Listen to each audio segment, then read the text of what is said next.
He's on a I was roll. wondering also, I just don't think there's enough to win here. Okay, h4 now. That was not a good Bishop move. f4 was a terrible move. The pawn can't take because of this. And Shak, wow, so frustrated he just resigns. Anish.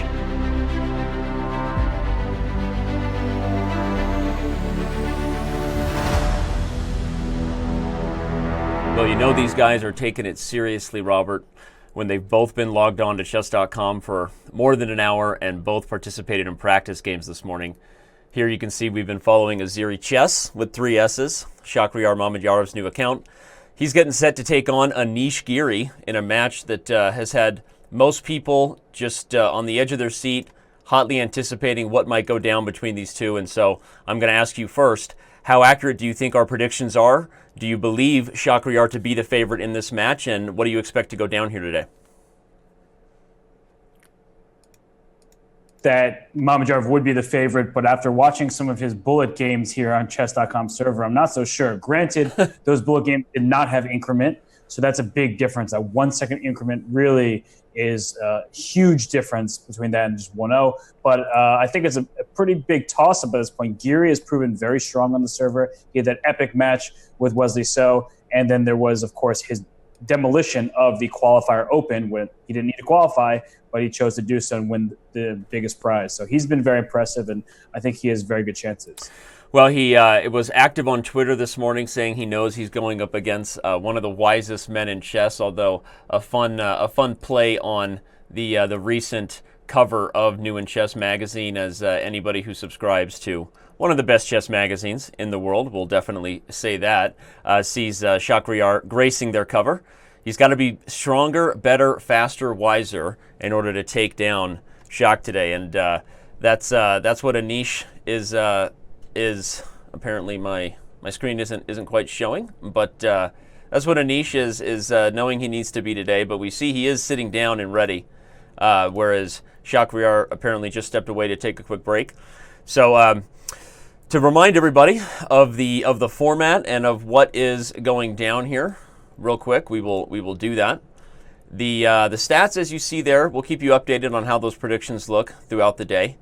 But of course, this matchup here is the last first round matchup in this year's Speed Chess Championship. The winner of today's event will go on to face Levon Aronian. And for those of you who've asked, what will the schedule be in the second round?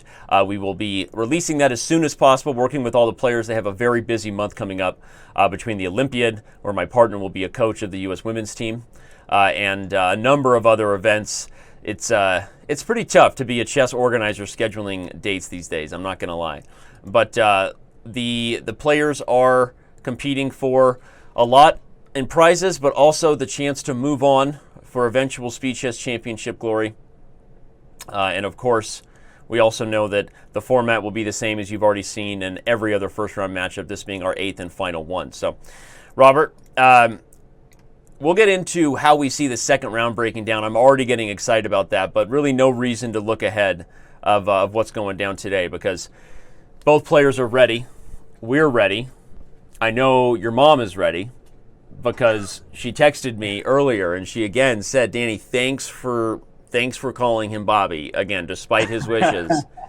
You and I are on the same page, and I said, thank you, Mrs. Hess, for supporting me in everything I do, and especially with your son Bobby here. So your mom and I are ready. You're ready. The whole match is ready. Anish is ready. Shak's ready. Let's do this thing. You know, I just want to say how wrong you are, and then my mom, I hope she's listening right now and just mad. But yeah, I'm ready for the game to get underway so we can stop talking about this. Yep. But people wondering whether Samara is about to crawl out of Shakhriyar Mamedyarov's video from the ring. Just here's the deal, everybody. As long as you share this chess broadcast with somebody in 7 days, Samara will not come after you. So that's your job to help chess go viral. Share this broadcast in 7 days, and Samara will not crawl out of Shak's camera and come after you. But the games are on. The chess is ready. Yep. And we see that Mamedyarov opts for a Pirtz defense, which is not typically seen at the highest levels in classical chess, where these two players meet most often, but of course is a very actually good opening in speed chess. And the reason why is because you can't rely on your opening theory from the white side. And because especially at the highest levels, playing with the white pieces gives you a big advantage statistically. I mean, white just does very well. That kind of kicking your opponent out of opening theory is generally speaking a pretty good thing in my estimation. So far very normal. Black tries to play e5. Right now you can't do so because that would hang a pawn. And bishop d3, of course, is useful to protect that pawn on e4. And so far I think Anish is the one feeling more comfortable based on time management and the fact that white is objectively slightly better in these opening stages. But I like Mamedyarov's choice. I think all is well for him thus far. He is going to try to get e5 in from Black's point of view and try to gain more space in the center. But Giri can just sort of ignore it and castle queenside as well. Yeah, it's interesting for you to say that the Pierce is a weapon you think is a good one in rapid and blitz, and you talked about some of the reasons for that, the flexibility. But Giri going for a more almost a hybrid here between a classical development and the two knights. Normally you might see a pawn chain here when white is going for this sort of early and aggressive Yugoslav style attack. So what is white's plan here when the knight has replaced the pawn on f3, which normally helps g4 and of course would prevent this whole blockade on the light squares? How is Giri going to justify this attack against the Pierce? Is he punching h5 through and sacking the exchange, or what is your thought about where this middle game is headed? Yeah, I mean, you would love to play h5, of course, but for now, at least, it looks like black is well covered on that side. And h5, even if it loses a pawn, is typically a worthy sacrifice because you open up the h file for your rook. That said, in this current position, after h5, I wonder if black can get away with simply taking it with him, like bishop takes h5. Very risky, of course, because once this knight moves away from f3, white can threaten f3 and g4 himself. So here comes h5. Well, and here, he is going for it, ready to sacrifice the pawn. And typically this is, I mean, as someone who's been checkmated on both sides of this type of positions more times than I'm comfortable talking about outside of therapy, I can say that white does often eventually get compensation for the open h-file. The question is really, is black going to get enough counterplay to prevent white from being fully focused on the king side? Because as you said, even with an extra pawn, eventually this knight will move. White will get the pawn storm going, and Fischer's dream on the h-file of sack mate will still be a threat. So what is black going to do now to try to play on the queen side and try to get counterplay to prevent Giri from just focusing solely on the king side?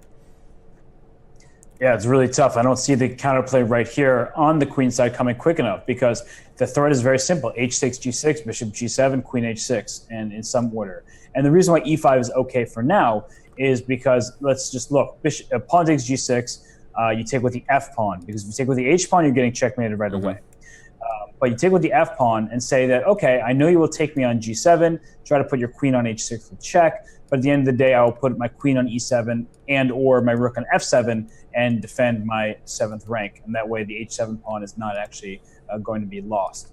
And so I think this is so far okay for black. I mean, you're not completely lost yet. And I would, if I'm white, I'm trying to wait before taking on g6 because, I'm going with the hope that I actually don't have to do it in the near future, so I don't give black a resource with rook f8 to f7, protecting the 7th rank. And if I can just delay that for as long as possible, that's the optimal strategy for white. I don't know how much longer you really can, because at a certain moment I can take with the knight on h5 as well, now that my queen covers the g5 square. So he does this immediately. I was going to say, he's going for it. Can I just say, you can talk while I highlight all day. Like, you talk, I highlight, that's our relationship.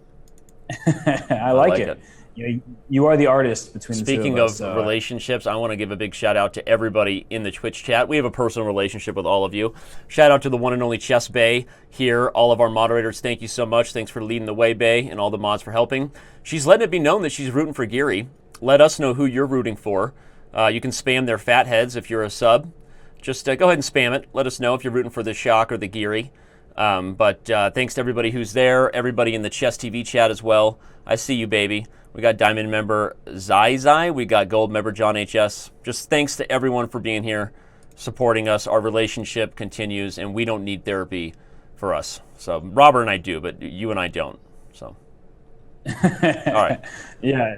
So, I mean, look at this play, though. Energetic play by black, right? To say, okay, I'm going to just eliminate some of the pieces, and that makes the attack seem less strong. I'm not sure if it actually is less strong, but at least appearances. My biggest issue with black's approach is that if white makes this trade, plays f3 so that you have the legal right to castle, right? Can't castle through check.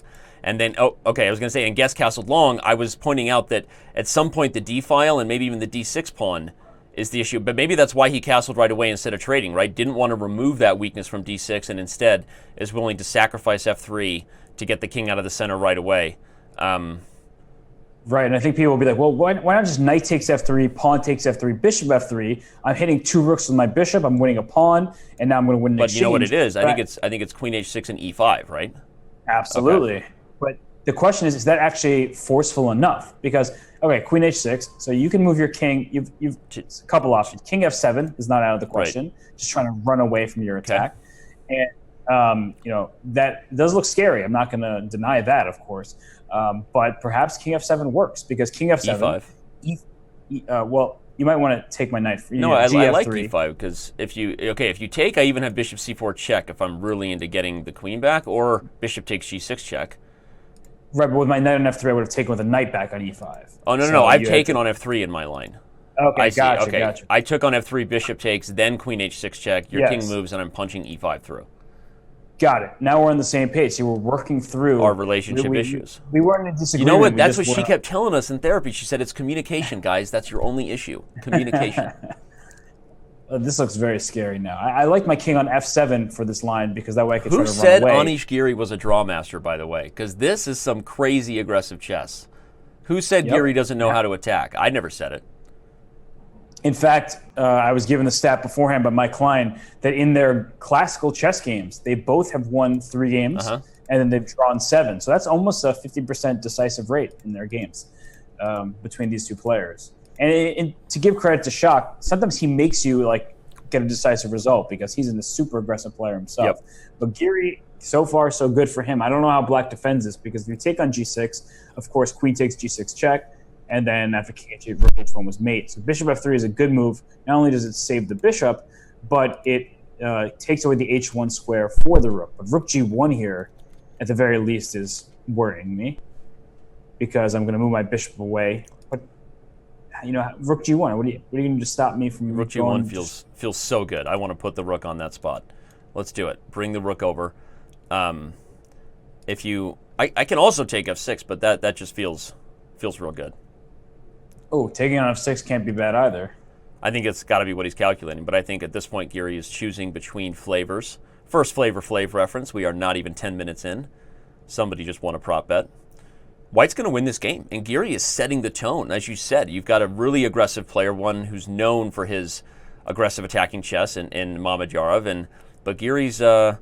And I told you that I know off the record how much Anish really wanted to win last year's match. And that should be Captain Obvious. He barely lost to Wesley So. But I mean, really, I think more people didn't appreciate how much he really wanted it. And I know he was excited to throw down here. So just having that year of defeat in his mouth, whereas Shak maybe has a lot going his way right now, makes me feel like of the two players, Giri has got to be the more motivated one to bring it today.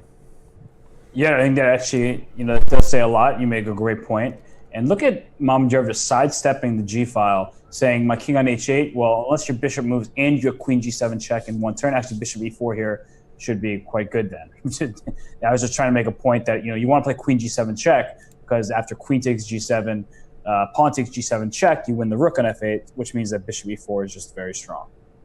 But the point I was going to make earlier is I think you make a great one that. Being motivated is huge in an event like this because if these players are of similar strengths, generally speaking, and having that kind of motivation, that firepower will come in handy as ammunition. And we saw it with Duda yesterday. Yep. Karyakin, of course, wanted to win, but Duda is new to this experience of being top-level chess, and queen g7 check goes up a piece, and here's the end of the game. But yeah, we saw it with Duda yesterday, and we'll see it with Anish today, where Anish hasn't really been playing that much. He has not been playing that many classical tournaments. Yep. And so, perhaps he's using this as a sort of preparation for the Olympiad, in addition to just wanting to win the Speed Chess Championship overall. Yeah. No, and I think he considers himself an underrated rapid and blitz player and was, like we said, just genuinely pretty frustrated that it didn't go his way versus So. But either way, the past is the past. In the present, he's up a game over Mamedyarov, and Spending a lot of time with these players before the match. They were both super professional, helping us get all set up. I know that they're both happy that their sound was muted because both asked in different ways to make sure that if they happened to be upset with a move they might play, and they did maybe use a certain type of word or explicitive, not saying that would ever happen, right? Would it be heard by the fans? And I gave them permission to express themselves freely. Yep. And, Mamedyarov actually kind of laughed after that defeat. Yeah. Not that, I think he was laughing at himself, just, wow, I really did not play a good game there. And he certainly did not. And here he's going for the setup where, okay, black currently has an isolated pawn. Giri is not super afraid of that because if you take on c6, you help me fix my pawn structure. And if you don't take on c6 and move backwards, black's pieces are actually very free-flowing here. And the knight on c6 is well placed, the bishop on d6. All of black's pieces look pretty good. Now, watch out for when this knight moves from d4 and then knight on f6 is now under direct threat, right? Yep. So the big problem for white is after knight takes c6, pawn takes e6, bishop takes f6, black can get away with just queen takes b5, and I take that bishop instead of the one in f6, so I don't compromise my king's safety. And this is why this retreat was played, just simply bishop to d3. And from black's point of view, a move like bishop e5 is certainly not out of the question. Right. Knight takes c6 would be met by bishop takes b2. Yep. And so queen d2 played. And now note that you're not winning a pawn. Knight takes d4, pawn takes d4, bishop takes d4, bishop takes d4, queen takes d4. Well, if I'm being greedy, it looks good, except bishop takes h7 check, opens up that discovery. So that's something that... I'm playing this amazing game where all I'm doing is trying to instruct on everything you say in the analysis board. Keep going. Yeah, and so it's it's defended through tactics, and that's something that I think a lot of players overlook, especially less experienced players. Is they think, oh, I need to put a piece protecting my piece. So they would have played a move like bishop from d3 to e2 or c2 last move, to protect it. But the reason why bishop d3 was played in the first place is understanding that the pawn d4 was defended via tactics. And still, the pawn d4 is still protected, so knight c3 allows development. Your black is perfectly fine here, though. I mean, you both have isolated pawns.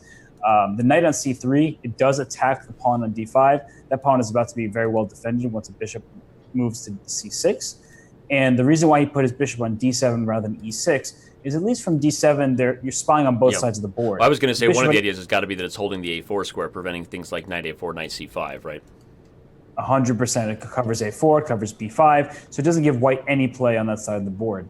And the bishop on e6 would be really be just servicing like a pawn. Right. It would just be protecting the pawn on d5 and doing nothing more. So that pawn's well defended with the knight on f6, and this is just as equal as they come.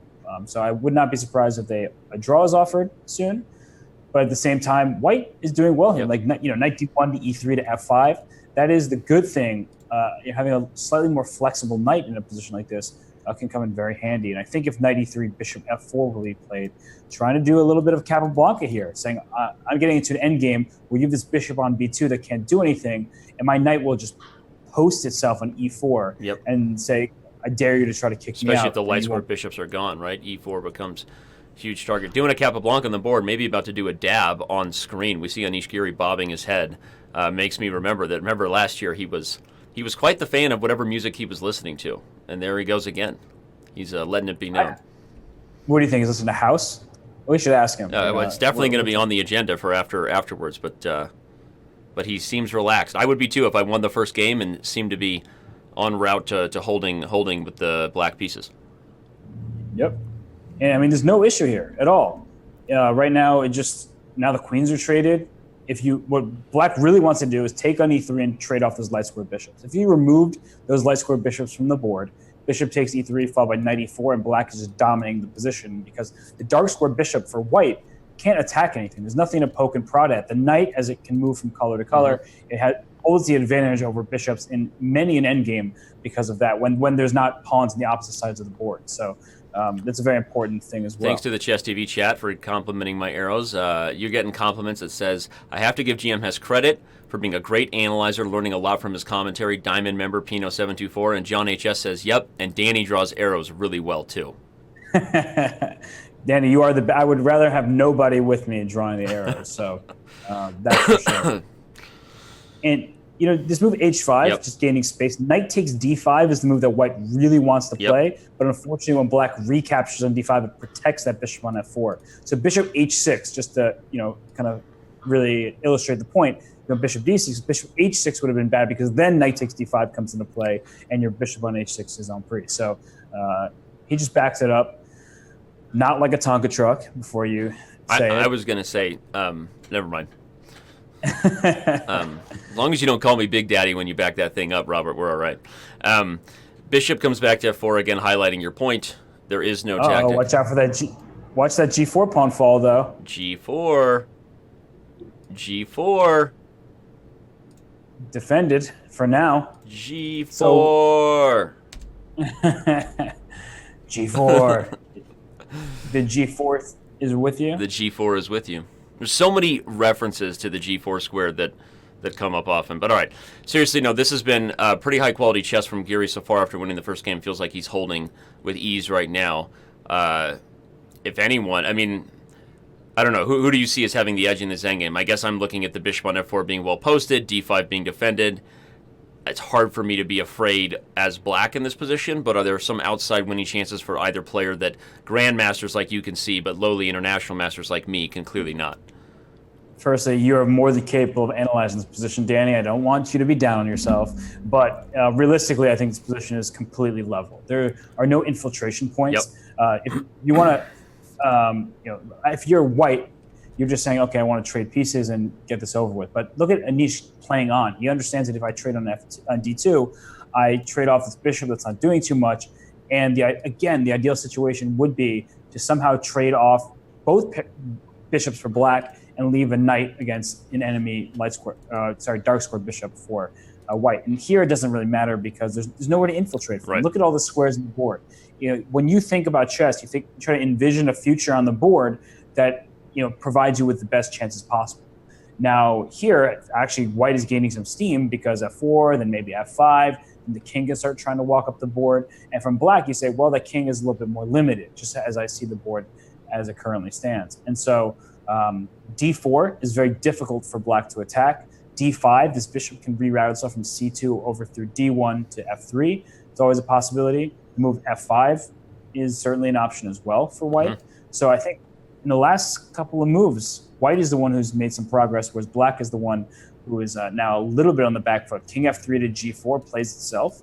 And once that king comes to g4, well, if it can come to h5. All the way, Ray. All the way may. Bring it in. And f6 pawn has become a target. So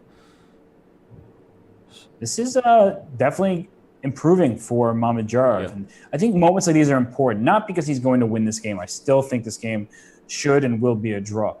But the reason why is sometimes you get these moments, this very Magnus Carlsen sort of thing, where you just start pressing your opponent and you show them your force. Yep. You say, I am a superior player in this type of position, and you're going to be on your back foot trying to defend for the rest of the game. Black is totally fine here. Giri nothing's wrong. But when you just see the trends of the position, all of a sudden that Giri looked like he was better, and now he looks like worse, that's uncomfortable as a chess player. Well, it's also true that you're setting the tone for the match, right? That's what makes World Championship matches and matches like this different in the sense that you're getting a lot of games against the same person. You're not valuing your energy levels based on the whole tournament. And, okay, if the game is a draw, these guys have 10, 11 more games to play in a tournament like White and Z. Maybe they allow the peaceful result. But here, like you said, you're setting a psychological message as much as you are a chess message, right? Pushing on in a position just to remind them that, hey, if you feel like you have an edge, you're gonna grind it out and push. And the only counter argument to that is that so far of the two players, Shak has seemed to be a little bit slower than Anish. Given the time, the longer you do that in blitz, it's a little bit different than maybe sending a message in a World Championship match, trying to make your opponent struggle psychologically in defense. Don't get yourself under too much time pressure here because then that could backfire. Yeah, and the position is not so dry that there's nothing to play for. If he went too far down this road and all of a sudden he's down 20 seconds, now Anish, look at these pawns over here on b3 and a4, and I've got myself a light square bishop with an eye on the prize. So black has some chances here too. In fact, why can't I just play bishop? Hello, Bueller. Here it comes. And, bishop d1 now, just allow... Bishop d1's going to force... Oh, he takes it first, which... Maybe even better. Yep. And Giri just gave a little bit of a shrug and singing along to whatever Taylor Swift album he's got playing on repeat. Come on, he's probably listening to Van Halen. Gotham Chess wants to know if we knew what they were listening to, and ChessBase said, let's just hope they're not listening to Danny. Touche. Agreed with that. No, but we don't know what the players are listening to. I know that neither of them are hearing us. That's part of the rules, and we walk them through how not to hear us, but keep their computer sound on if that's what they want to do. So, but we'll ask them afterwards. Don't worry, fans. Well, Giri's going to win this one. He's going to go king d6, bishop b3, bishop c4, and then push b5 and have a passed a pawn. Yep. That's the exact winning strategy. He's interesting that he. Oh, is he triangulating some? Look at that. Look at that. Cheeky. That was tickle. You get two kings awesome. Going over there. You know what kind of tickle that is. Oh, the bishop's coming to e8. Look at him go. Dude, this is some high quality technique. Take note as far as how you relocate. Put the bishop on d7 is what he's going to do eventually. Oh no, I thought he would just target both pawns and then get the king in. But this works too. In fact, nodding his head, he knows he's on a roll. He's definitely listening to Van Halen. Yeah, well, I don't know what he's listening to, but he's definitely on a roll. We already have had, by the way, a donation to the prize fund. I guess we forgot to mention that earlier, so I'll just do so now. Give a shout out already to user, who was it here? I was told. User HB43 has already donated. Here comes Liquid Egg Product with another donation. Remember, it goes directly to the players. In fact, we just launched commemorative limited time only Speed Chess Championship mugs in our merch store here, right below the Twitch player. So if you want a Speed Chess Championship mug, any mugs purchased today go directly to the prize fund as well. So today, if you decide, you know what, I need me that mug, and you want to make sure you support the players, go ahead and get one, and it'll go directly to the prize fund. But all right, thanks everybody for being here, all nearly 2,000 of you. The chess rage is on, and Giri's showing that these stats, as we said, right? Well, stats are trending his direction. Yeah, but didn't the pre-match stats say that Mamedyarov? That's what I'm saying. He's showing that these stats maybe weren't all that all that they were supposed to be. Yeah, I agree. And here we have Mamedyarov with the black side of an open Spanish. And firstly, Mamedyarov has been amazing from both sides of the open Spanish. But I've been very impressed with his play in recent months in the structures. And what he's done here in this particular setup is, he gives himself an awkward-looking pawn on d5. And the problem is that this bishop on e6 is stuck defending. We mentioned this sort of earlier with passive bishop versus a more active piece. If you take on b3, once white captures back, the whole point is playing against the c pawn.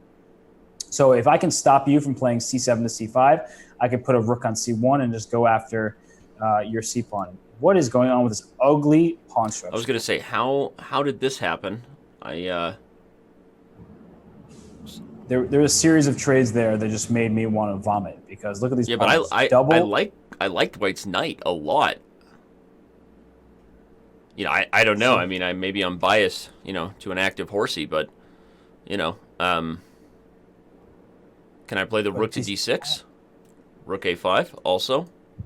So a bishop b3 now? Is he just going to play rook to a1? Bishop b3, I have rook a1 or rook d6. I like rook d6 better. Yeah. He stops bishop d5. Yeah. And now the c5 pawn's a target. a6 is a target. It's one of those positions showing the power of a knight against a bishop, because, let's say you go c4 for black. You've defended your pawn and your bishop at the same time, but then your bishop is just doing absolutely nothing. It's sort of just stuck there. Well, we talk about that, right? An active knight can often be just as good as a bishop, even when there's pawns on both sides of the board in an open center. Yep. And h6 is a very useful move. You just want to make sure that you'll never get checkmated on the back rank. Your king can go to h7. h4 played, so that king h7. You'll never get out to g6 if I play h5.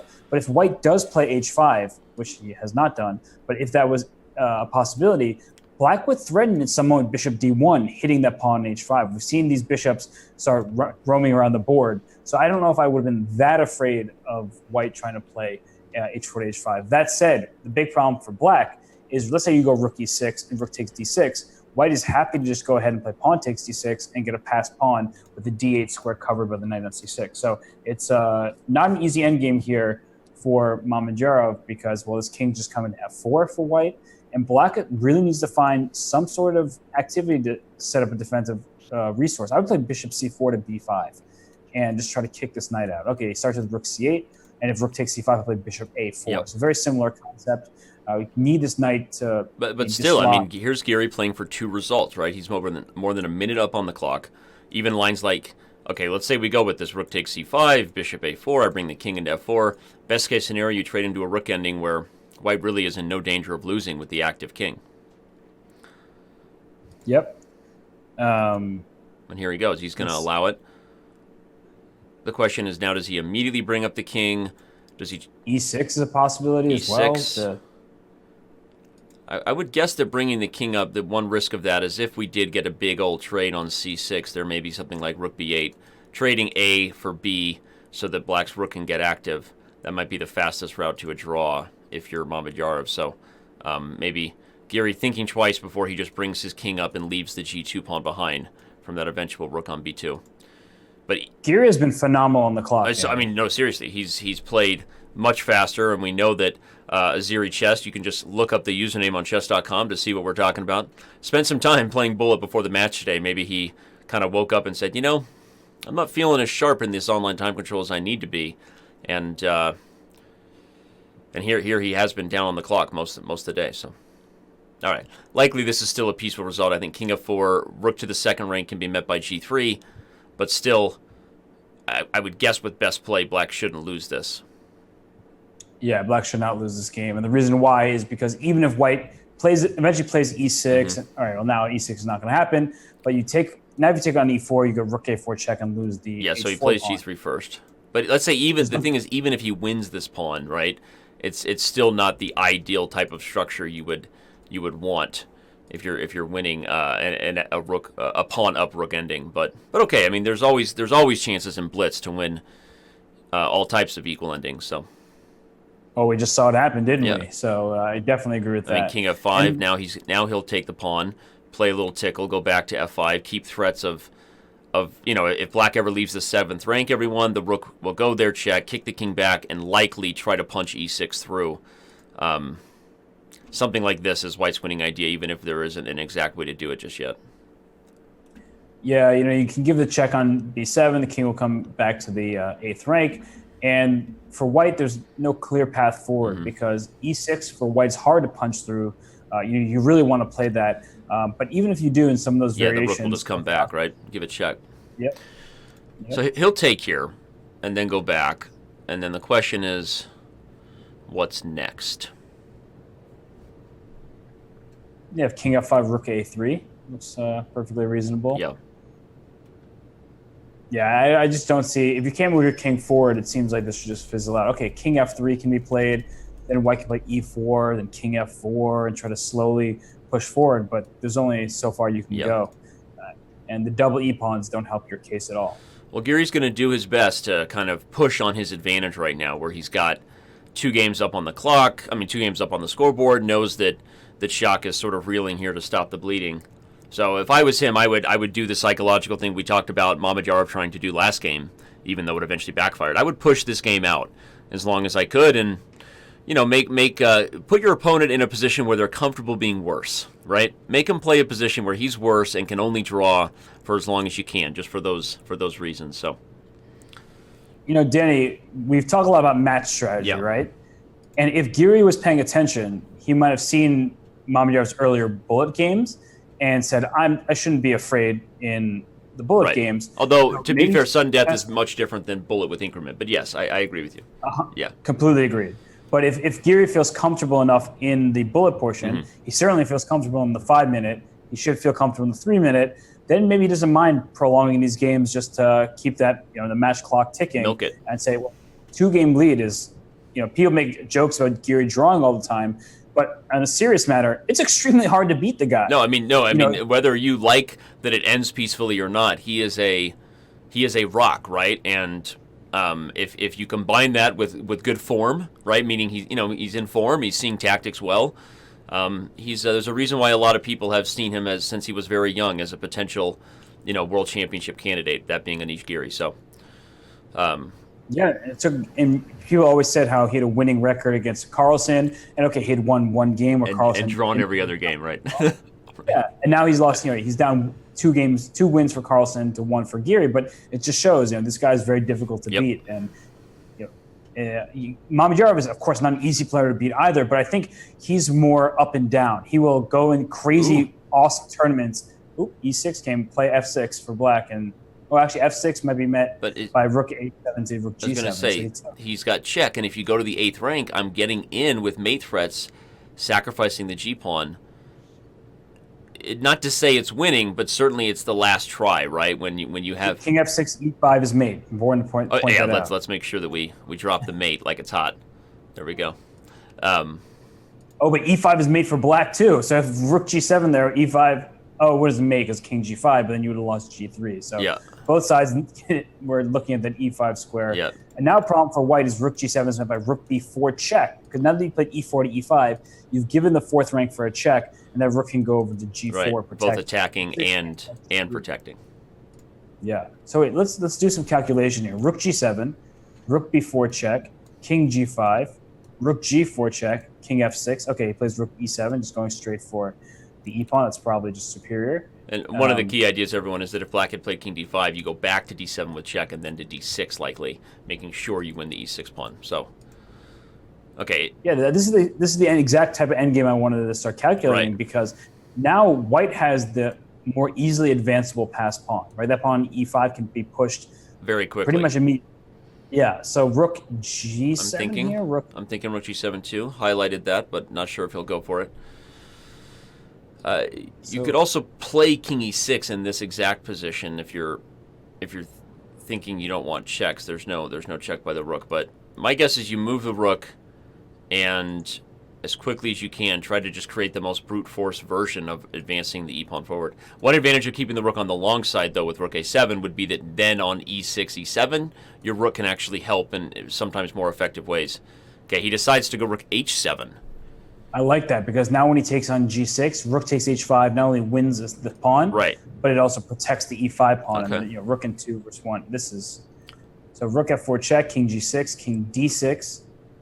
The king is close enough to the H pawn. That's the good news for Mamedyarov. King E5 would have met by now rook you can F5 get check. King D6. Yeah, that was a key moment that King E5 didn't work because of rook F5. If King E5 worked, this game was over. White won, but now, I think Shock will hold the draw. Yes. Because very importantly, the king is close to the H pawn for black here. So the H4 pawn's already hanging, so he took to protect it. And after King E6, okay, rook G4 check. And king goes back to H5. And the way to win this for white is if you've cut the king off many files. Yeah, the king has to be cut off, typically to the opposite bishop's file. If you're into technical rook endings, keeping score at home. This is not even close as far as white having winning chances. The king is way too close. Yeah, Mamedyarov's camera's still freaking me out, by the way. Samara will be coming out of that thing any moment, and make sure you share this video in the next 7 days or the ring will get you. Whatever happened to all the sequels there, right? Talk about a franchise that just should have stayed at one movie. Sometimes you can ruin the fear of a bad guy in a horror film by just overdoing it. Hashtag Jamie Lee Curtis knows that. So, anyway, well, no, seriously, this is a very nice little finish there by Giri. Self-stalemate. Yeah, it looks like a mouse slip, but it's really as the kids would say, the stalemate is lit. The chat is lit. What? No, kids don't say that. Please stop. Please don't. Please stop. Yeah. Okay. Well, we move back to the announcement. Shout out. We've already gotten $20 donated to the prize fund. 2,000 starts the day. If anyone wants to be a part of it, go ahead and do it. Buy some merch. Today, all merch goes directly to the Players Prize Fund. But thanks to all 2,000 of you with us. And it's Giri's match so far. We are... Where are we? We are 55 minutes left currently in the time control. The first segment, which is 5+1. Yep. So 3 games in, Giri looking like he's in charge, but we know that it's a long match, and we've seen matches that have looked like they're going a certain way. I mean, Karyakin yesterday was up 5.5, 3.5 in the 5-minute portion, and then ended up losing the match. So just because Giri's out to an early lead doesn't mean nothing, but it's not indicative of the result that will occur. So right now in this game, look at the E5 pawn. It's hard to actually take that pawn, given the fact that your F2 square is very weak. So, you have to take a little bit of time, make sure that you've safened up your king side. before you can capture that pawn. And if I'm black, I think, how do I want to protect it? Do I want to play f6 and be kind of passive, or do I want to play move? And I was going to say e4. That way, if pawn takes e4, there's queen trade on d1, followed bishop takes e4, and black gets the better of the ensuing ending. So I really like black's position here. You can't even play knight h4 to win the bishop pair because knight h4 is a hanging piece. And so everything seemingly going right for Giri in this match. I mean, I'm concerned for Mamedyarov in this early stage. Don't be concerned, Robert. I am concerned. Look at this endgame. Just bishop g2, king g2, and knight e5. Park that pony on c4.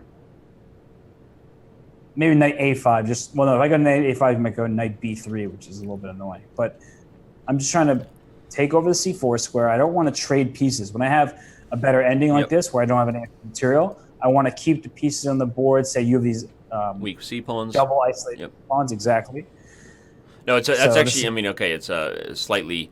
Well, it's a fundamental lesson, right, for beginners or players just getting started, but really an important one to understand the importance of keeping your opponent's weaknesses on the board. Don't ever change a structure that's better for you. So I really like knight a5 here, coming into c4.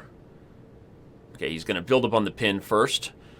The one time you might actually trade and change a structure is if you were just straight up winning the pawn. So that's going to put Shak in a position where he needs to defend d4 somehow. Goes with bishop e3. But now, again, so here white has choices, right? Knight a5, knight e5. Both of them are trying to come to c4. That's the reason why I like knight a5 better, by the way, is I was worried about this even when the bishop was on c1. But maybe he's okay with this? Well, the problem was after knight a5, knight b3 was particularly annoying because you're hitting both knight and bishop on c5 and a5. Okay. And of course, black didn't want to trade on b3. Got it. So, okay, very nice. Well, you could have maybe traded on e3, but then knight takes a5, I see. Intermezzo. Yeah. Okay. Got it. No, this is now... So nice development then from Mamedyarov, right? Despite being positionally worse, he's holding. He's holding. I think he's definitely holding. And I have no idea what just happened there.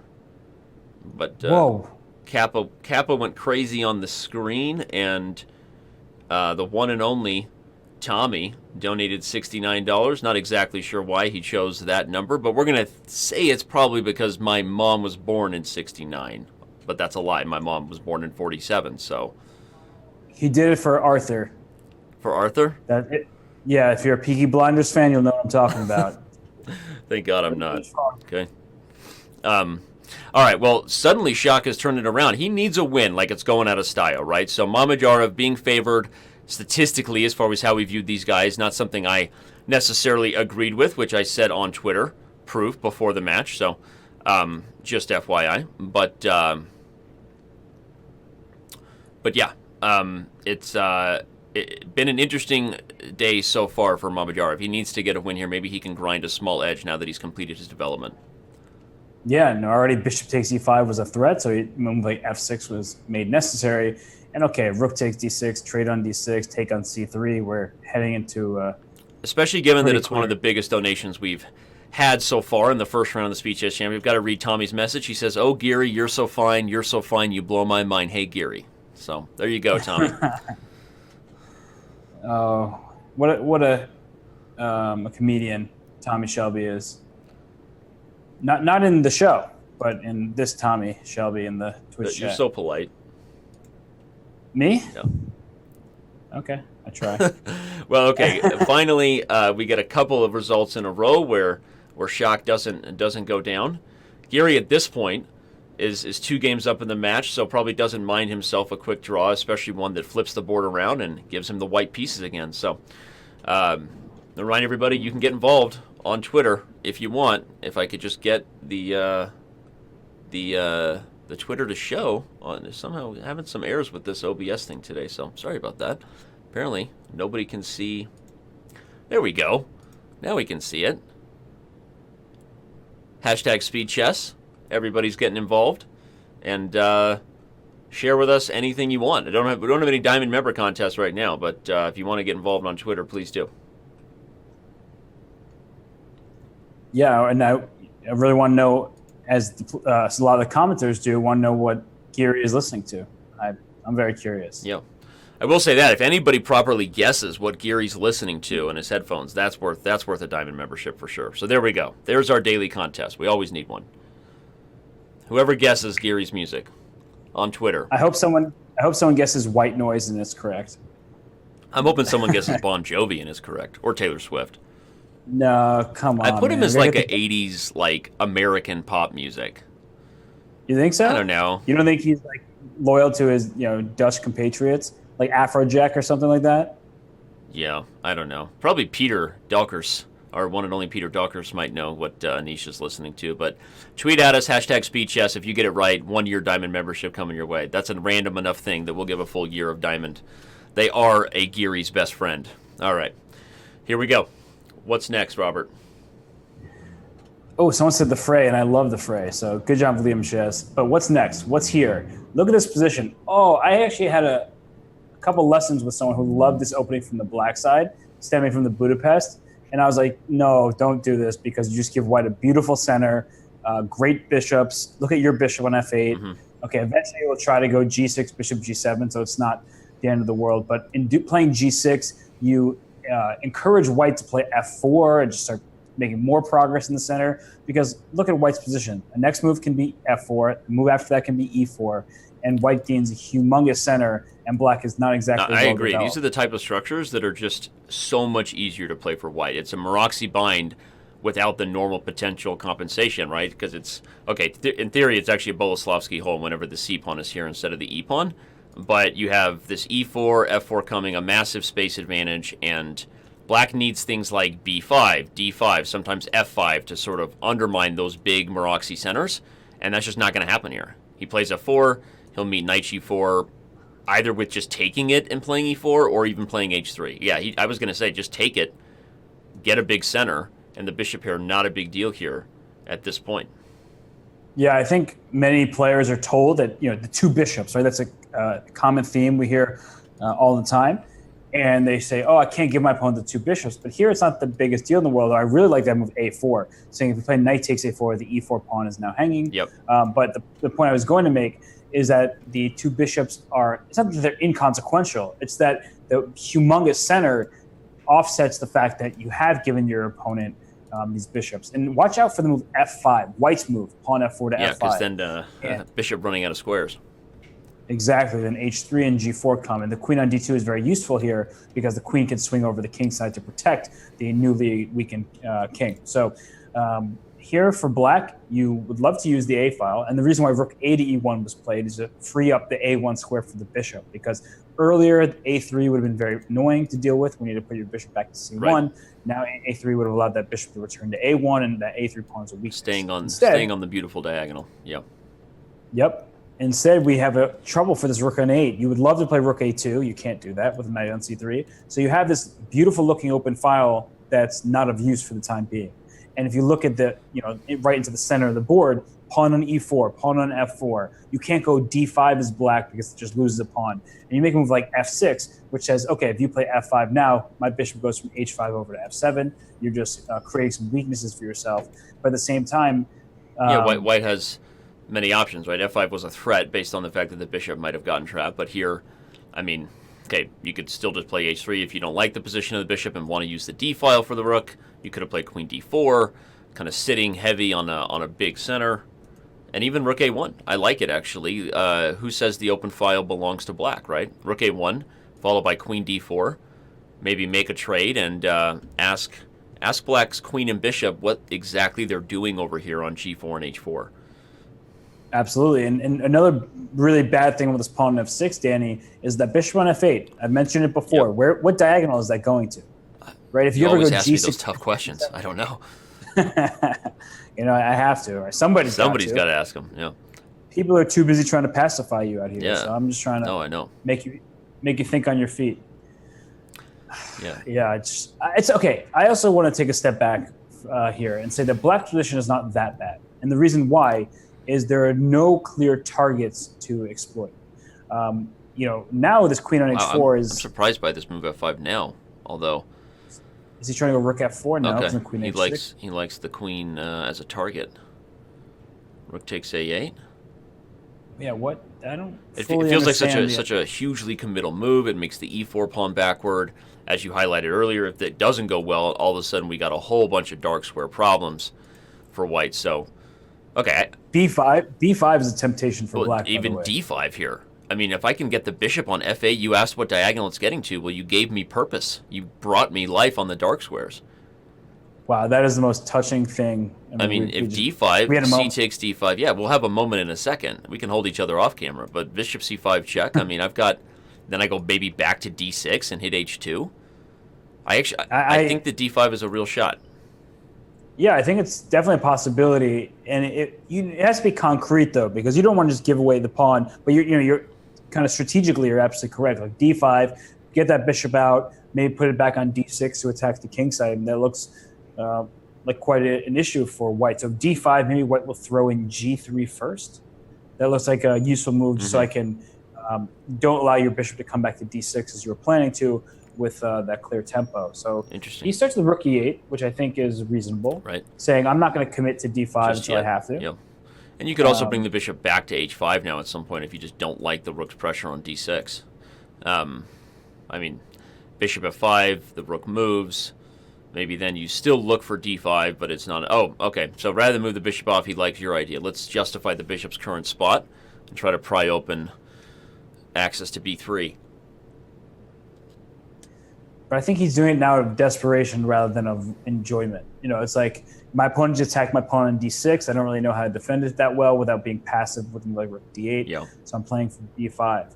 And interesting decision position. to take it. I mean, I really feel like this is a game that could backfire with Giri's approach, that he opened the dark squares, and something tells me that if everything just gets simplified, b pawn for d pawn, and these two bishops get out, white's king is in danger. And here the e4 pawn's hanging. It's also positioned, Danny, where let's say bishop takes b3, rook b1, bishop moves somewhere, knight takes d6. The opposite colored bishops is scary for white because the bishop on the long diagonal will hit the g2 square, whereas black's structure, the configuration with g7, f6, means that the dark square bishop will not have as clear a target. So this is not something, white would love to put that pawn on f5. Okay, let's take the e4 pawn off the board and put it back on f3, and that way you blunt the bishop. Or even all the way back to f2. Anything that makes the king feel safer, Yep. And this is the danger of overextending a big center if it doesn't eventually convert into more powerful tactics, right? More space means your pieces are better. But here, the pawns feel overextended now, and the potential of white's king being weak means that probably something went wrong. And I feel like it started to slip when he overextended with f5. Okay. All that said, I guess if Giri, he kind of backs up, puts his tail between his legs, and holds e4, kind of sits on the position, probably not enough to get after this king. I like that decision because look at Mamedyarov's clock. Yeah. No, don't change the structure when your opponent is about to get themselves under time pressure. So and g6, I think objectively is a pretty good move, but when you have 37 seconds, it always worries me to walk into knight d5 ideas. Like rook b7, potential sacrifices on f7, and just exploiting some of the weaknesses of the king. So bishop d6. Right. Interesting decision. So rook d8 will be met by rook b8, I guess. Oh, wait a second. Then yes. So rook b8, rook d8, rook b8, rook takes d6. Because queen takes d6 is met by queen e1 checkmate. Yeah, this is getting crazy. A little scary. Yeah, if you defend the bishop there with the rook, everything gets traded. Mate on e1.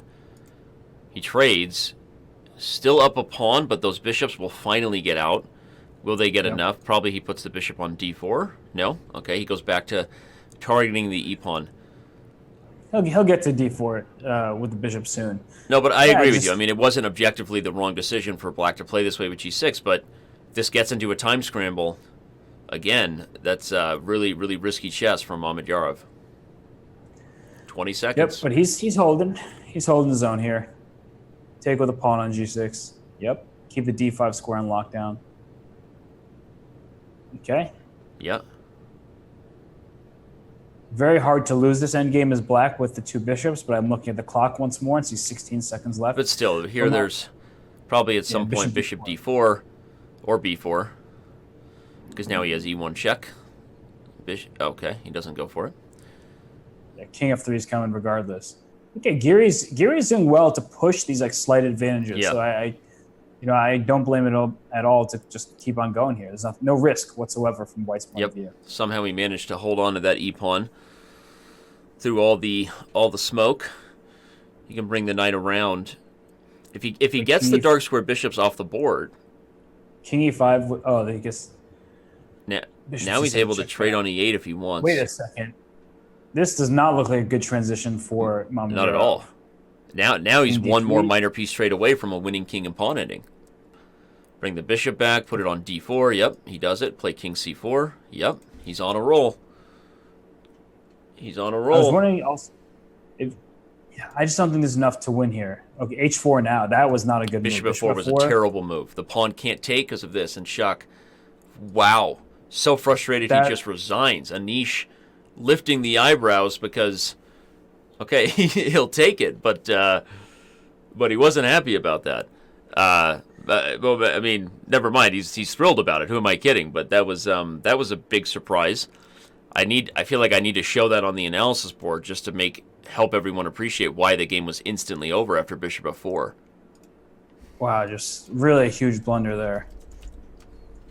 I not one you see from a player of this caliber. Just really, he's probably beating himself up, emotionally right now.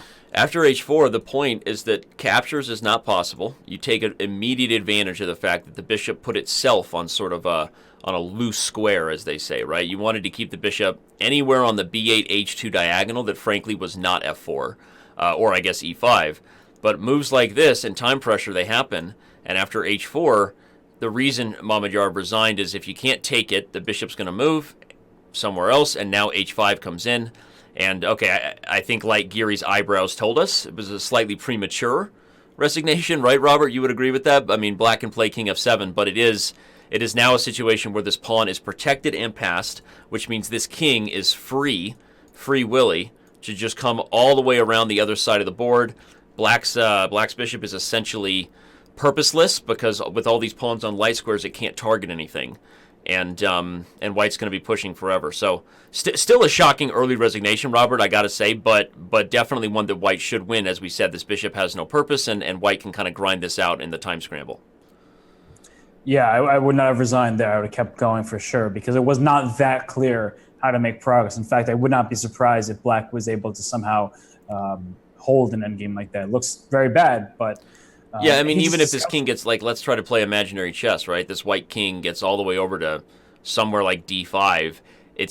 There's still not in a super obvious knockout blow, right? I think Mamedyarov resigned almost out of frustration that he played such a bad move as bishop f4 and anything else, which is, honestly, I'm surprised we haven't seen more of the tilt emotes spamming Twitch chat because that's a bad sign, right? If you're already tilting this early and down 3 games in the match. Yep, and he's shrinking on screen, right? He's moved even farther back, so it looks like Samara's getting to him. Well, there you go. She's dragging him down. Best comments ever come from members like Juice So, 4,500 every with us, says he's never really watched chess on Twitch, but speed chess is so addicting. We love that, right? Love that you found us however you did as a Twitch user, and hopefully you stick around. Make sure you follow before you go anywhere. All right, Robert, the games go on. None of us, even with you and I slightly disagreeing, me kind of slightly leaning Giri's way, you leaning Shak's way, I don't think any of us predicted a 3-game lead at this point in the match for the Dutchman. Yeah, no, I changed my tune quite a bit watching them play earlier. Like I said, I know how Mamedyarov plays over the board, but I was not as impressed with his. That's right. I forgot you changed your pick, so I can't hold that against you. Yeah, you can hold many things against me, Danny. It's fine. But look at this position. Opposite colored bishops, but look who has the better bishop. And the answer is Black, and it doesn't look like it right now with the pawn chain on f6 and e5. Yep. But it seems like there's a way for Black to actually make progress on the queen side. Look at this pawn on b4. If you play bishop f8 at the right moment, pawn a5, get the c5 square for your bishop, there's a target on f2. And when you have opposite colored bishops, the first squares you should look to are f2 and f7. Always. So you look and say, well, my bishop has a clear purpose from the black side of this position. I can play f5 as Black. That threatens e4.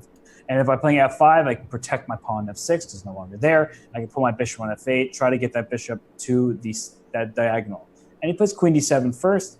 I guess the queen wants to spy on the a4 square. Yep. If you play rook a to d1, I may just go over there and play queen a4. And but Shak knows his principled chess too, and he plays c5. Even if he loses that pawn, don't be surprised if he's doing everything he can to just help his light square bishop, get going. Whether it's e2, d1, b3, however he finds his way to the a2, g8 diagonal, as Robert said, whenever you're playing obstacle bishop positions, the activity of your bishop just takes on even more importance for everything. Giri's going to trade, though, and probably the c5 pawn won't be on the board too much longer. The question is, will Shak get light square compensation in the meantime? Well, I would have taken and played rook b1, like almost immediately. Okay, play rook b1 here. You would have taken and played rook b1, even though you just lose the c pawn? Rook b7's coming, and at the very least, I have quite a good deal of compensation there. Huh. I could play I hear it. Yeah, I mean, I think d4 coming, actually, with the e-pawn being pinned is kind of a... Precise. Okay, that's kind of a key point, I see. All right, well, the ladies depart either way. Here comes bishop f8, I'm guessing. Since that's the move you called for before. Seems to make a lot of sense. Yeah. Bishop f8, I guess white can consider playing c6 and then rook b7 next. But, yeah, I don't know. It looks like Mamedyarov is not in too rough a shape in this game. And look at it. He's leaning back. He's literally doing the rock away. You know what? Sometimes you got to lean back. He's going to need to brush his shoulder off in the middle of this break, though, because at some point here, this has to turn around or it's going to be a runaway. So, wow. Bishop f8, rook b8. This is just a position that Giri probably, again, can't lose, which, given the match situation, is a pretty good result. Yep. And let's see. For white, I guess d4 is one of those moves where you want to gain space and open up your bishop, but then perhaps you're putting your pawn on a slightly weak square on the d4 square, whereas on d3 it's very well defended. Right. The threat is, though, rook takes b1, rook takes b1, bishop takes c5. Or bishop takes c5 right away because e3 is hanging with check. Mm-hmm. So you need something as white. You don't want to take on b8. And I was going to say, you really have to play d4 given how you're describing it, because the only option would have been a move like c6, but then a3 hangs. This is exactly what I was worried about, right? There's a chain of dark square pawns which are now vulnerable to attack. And Giri's really doing everything right thus far. He's just poking and prodding at every moment. Yep. And, I've been, while looking at this game, I've also been reflecting on the last game. His poking and prodding has resulted in, Mamedyarov collapsing. And in that last game, I think Mamedyarov resigned in a drawn position. And look, just a resignation. Okay, this tells you how frustrated Shak is right now. Taking a sip of tea.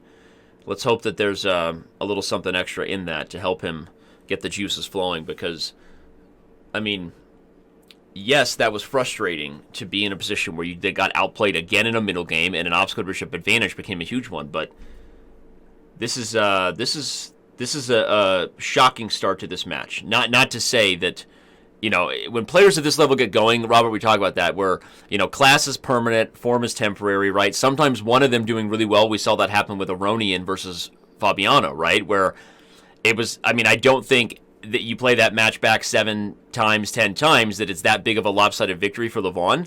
But it was like Levon had everything going. Fabiano couldn't find it. As soon as that tilt hits and a player of 2,800 strength doesn't take their foot off the gas, I guess that can happen, right? I mean, it almost feels like that's where we're headed today, unless Mamedyarov turns it around quickly.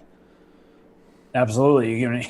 It's tough to be down 4 games to anyone, let alone one of the top players in the world, Anish Giri, who's number 6 in the world these days.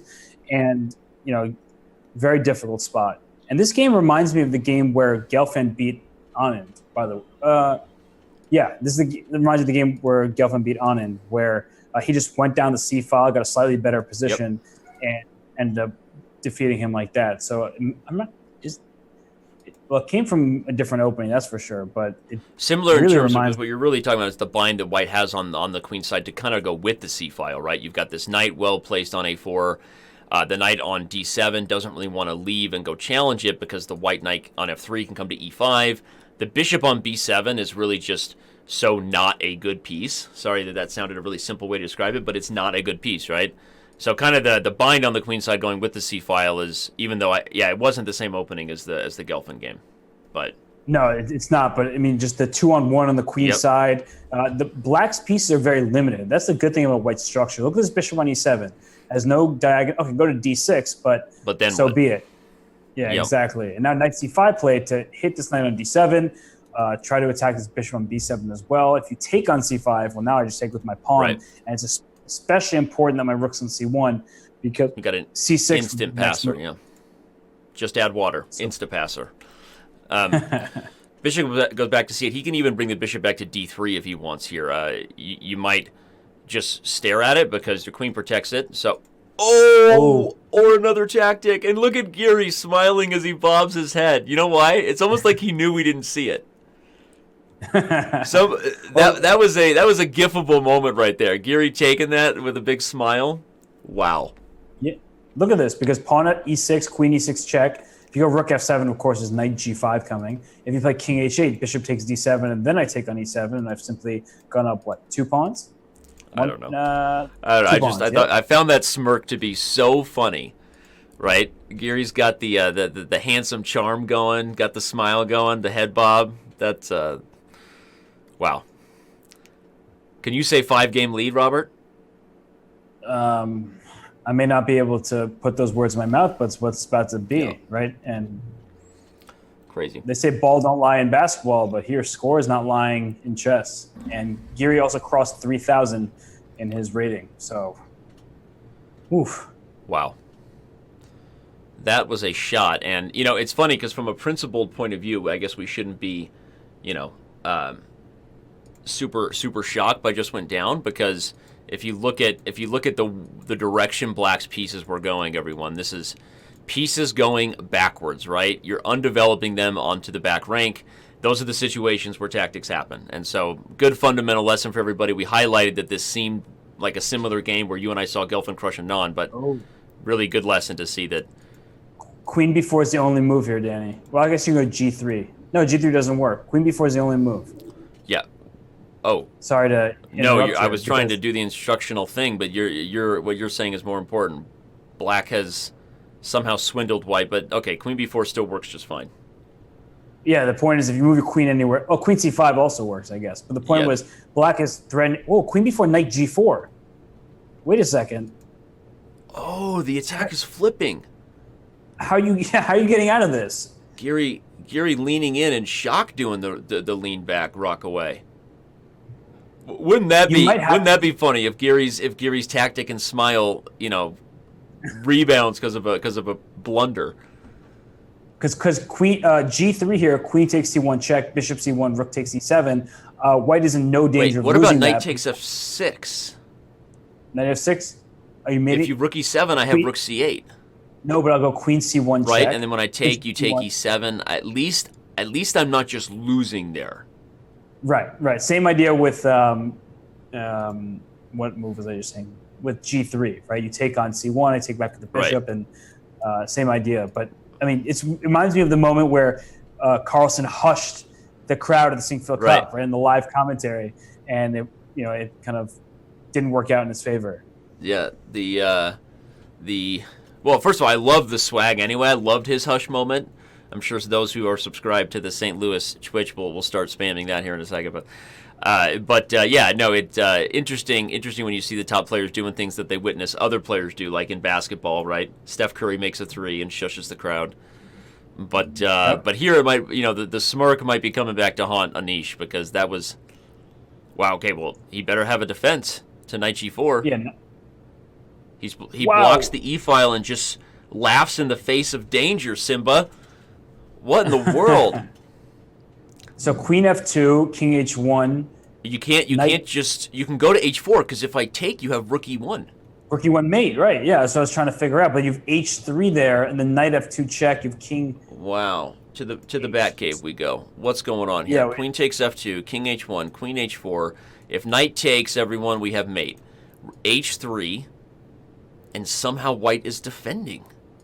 And then, knight f2 check. You have king f2 as mentioned, and queen takes h2, as scary as it looks, actually has nothing. So, in fact, Giri knows it. So now he's going to be shushing us. If Giri knew what we were talking about, he should give us the. Yeah. We just got a little bit too excited about Shak's attack there.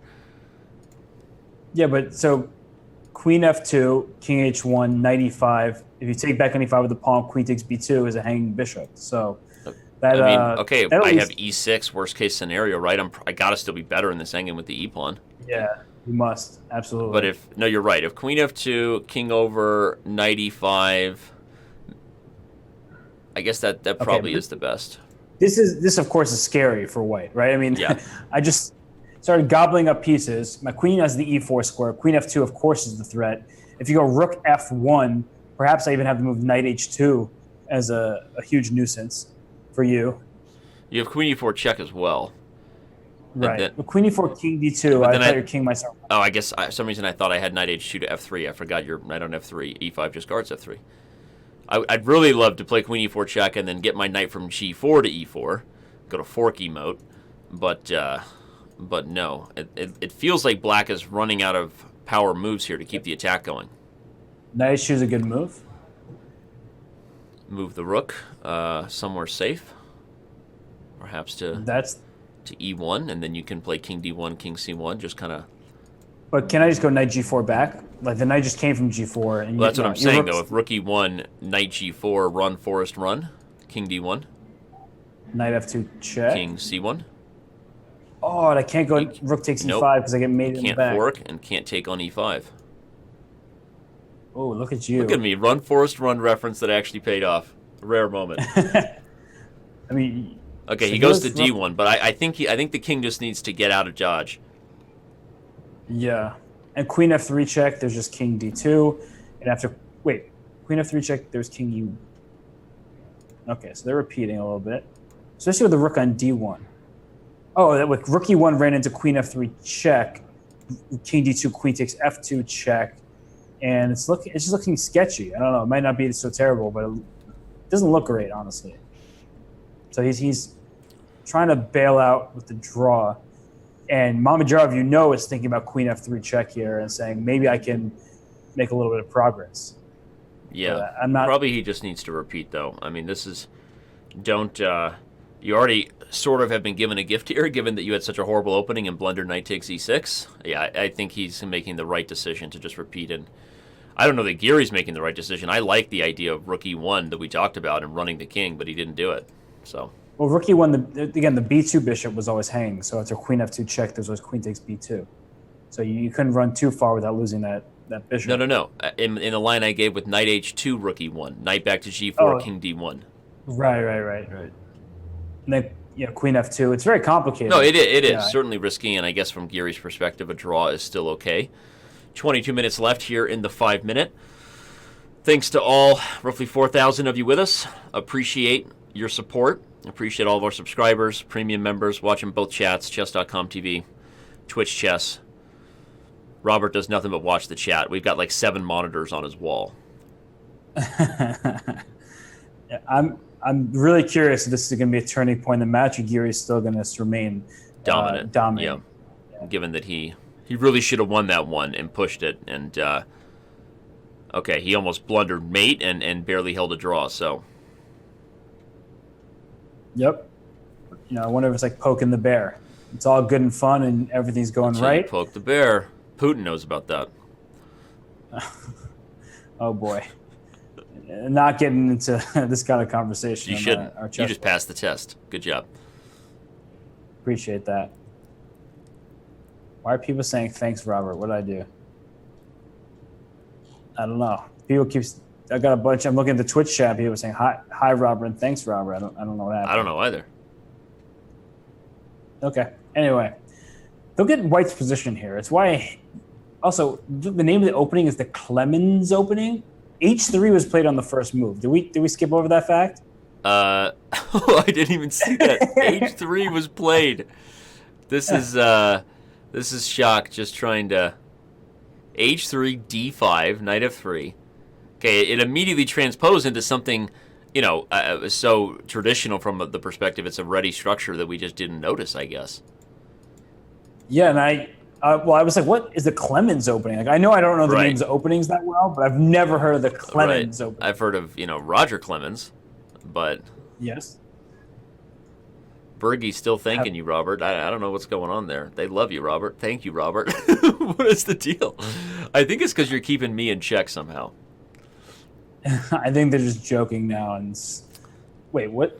This looks terrible for Black. Yeah, this is you called it. Would this be a turning point in the match? Something that poked the bear. And okay, Giri desperately parts with the dark square bishop, and here White can just take back and e5. Okay, I thought e5 was coming, and maybe there was tactics on f7, but watch out for your bishop was hanging on c4. That was the problem. Okay, duh. But this is just, I mean, look at that bishop on d5. If you play bishop e6, I mean, okay, you can just leave the bishop there. I wanted to play c4, but I can't get away with because it. Of knight takes c4, yeah. X-ray. But yeah, maybe I start with rook b1 or something like that. Just, you know, if you take on d5, like bishop e6, rook b1, bishop takes d5, like queen takes d5, and well, that queen's pretty well placed. But yeah, this is somehow looks more manageable for Black now than it did. Yeah, the tactics looked a lot scarier than what's happening. But okay, but even just simple moves by White, queen d3, bring the other rook over to d1.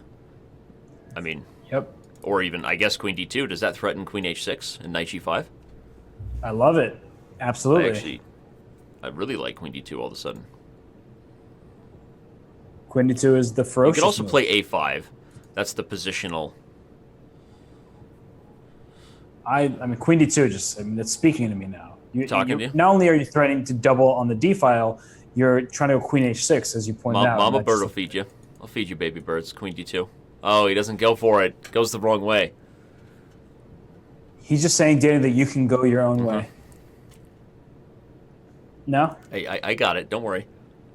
No, but I'm just, I want to give me a little more Fleetwood Mac in my life. But all right, it's all good. Okay, so he puts his rook on d1, bishop takes d5, queen takes d5. The knight on d6 is nowhere good to go. That's a huge problem because e5 is a threat to expose the fact that the rook and queen are on the same line. Queen e7 is certainly an option here, but is White going to play c4 and just say, I'm going to solidify my center, or going to play e5 first? The knight on d6 is just not a good piece. No, it's not at all. This is not a blockade where the knight is happy in front of a pawn. This is a dangerous open file. Queen e7, you can trade on e6. Is there some tactics like taking on e6, and if we trade everything, can I play things like knight g5 and your rook is overwhelmed guarding the knight? Yes, you can. Possibly. Bishop e6, queen e6, rook e6, knight g5. You play rook e5, I have the move f4, both attacking rook and protecting my knight. If you played rook f6, then your move e5 certainly comes into play. So after bishop e6, you take with the pawn on e6, and that looks ugly, but how bad it is another question. It doesn't look very good. Yeah, I mean, it's a nightmare to have to open the king in this way, but it might be Giri's only option given the situation. So, surprise shock is taking so long on bishop takes e6. Wow, goes a different direction, just wants to keep that bishop there. Giri's still bobbing his head, still relaxed apparently, despite being worse for... Is this the first time in the match where we can really say that Shock was just better out of the opening and in better middle game?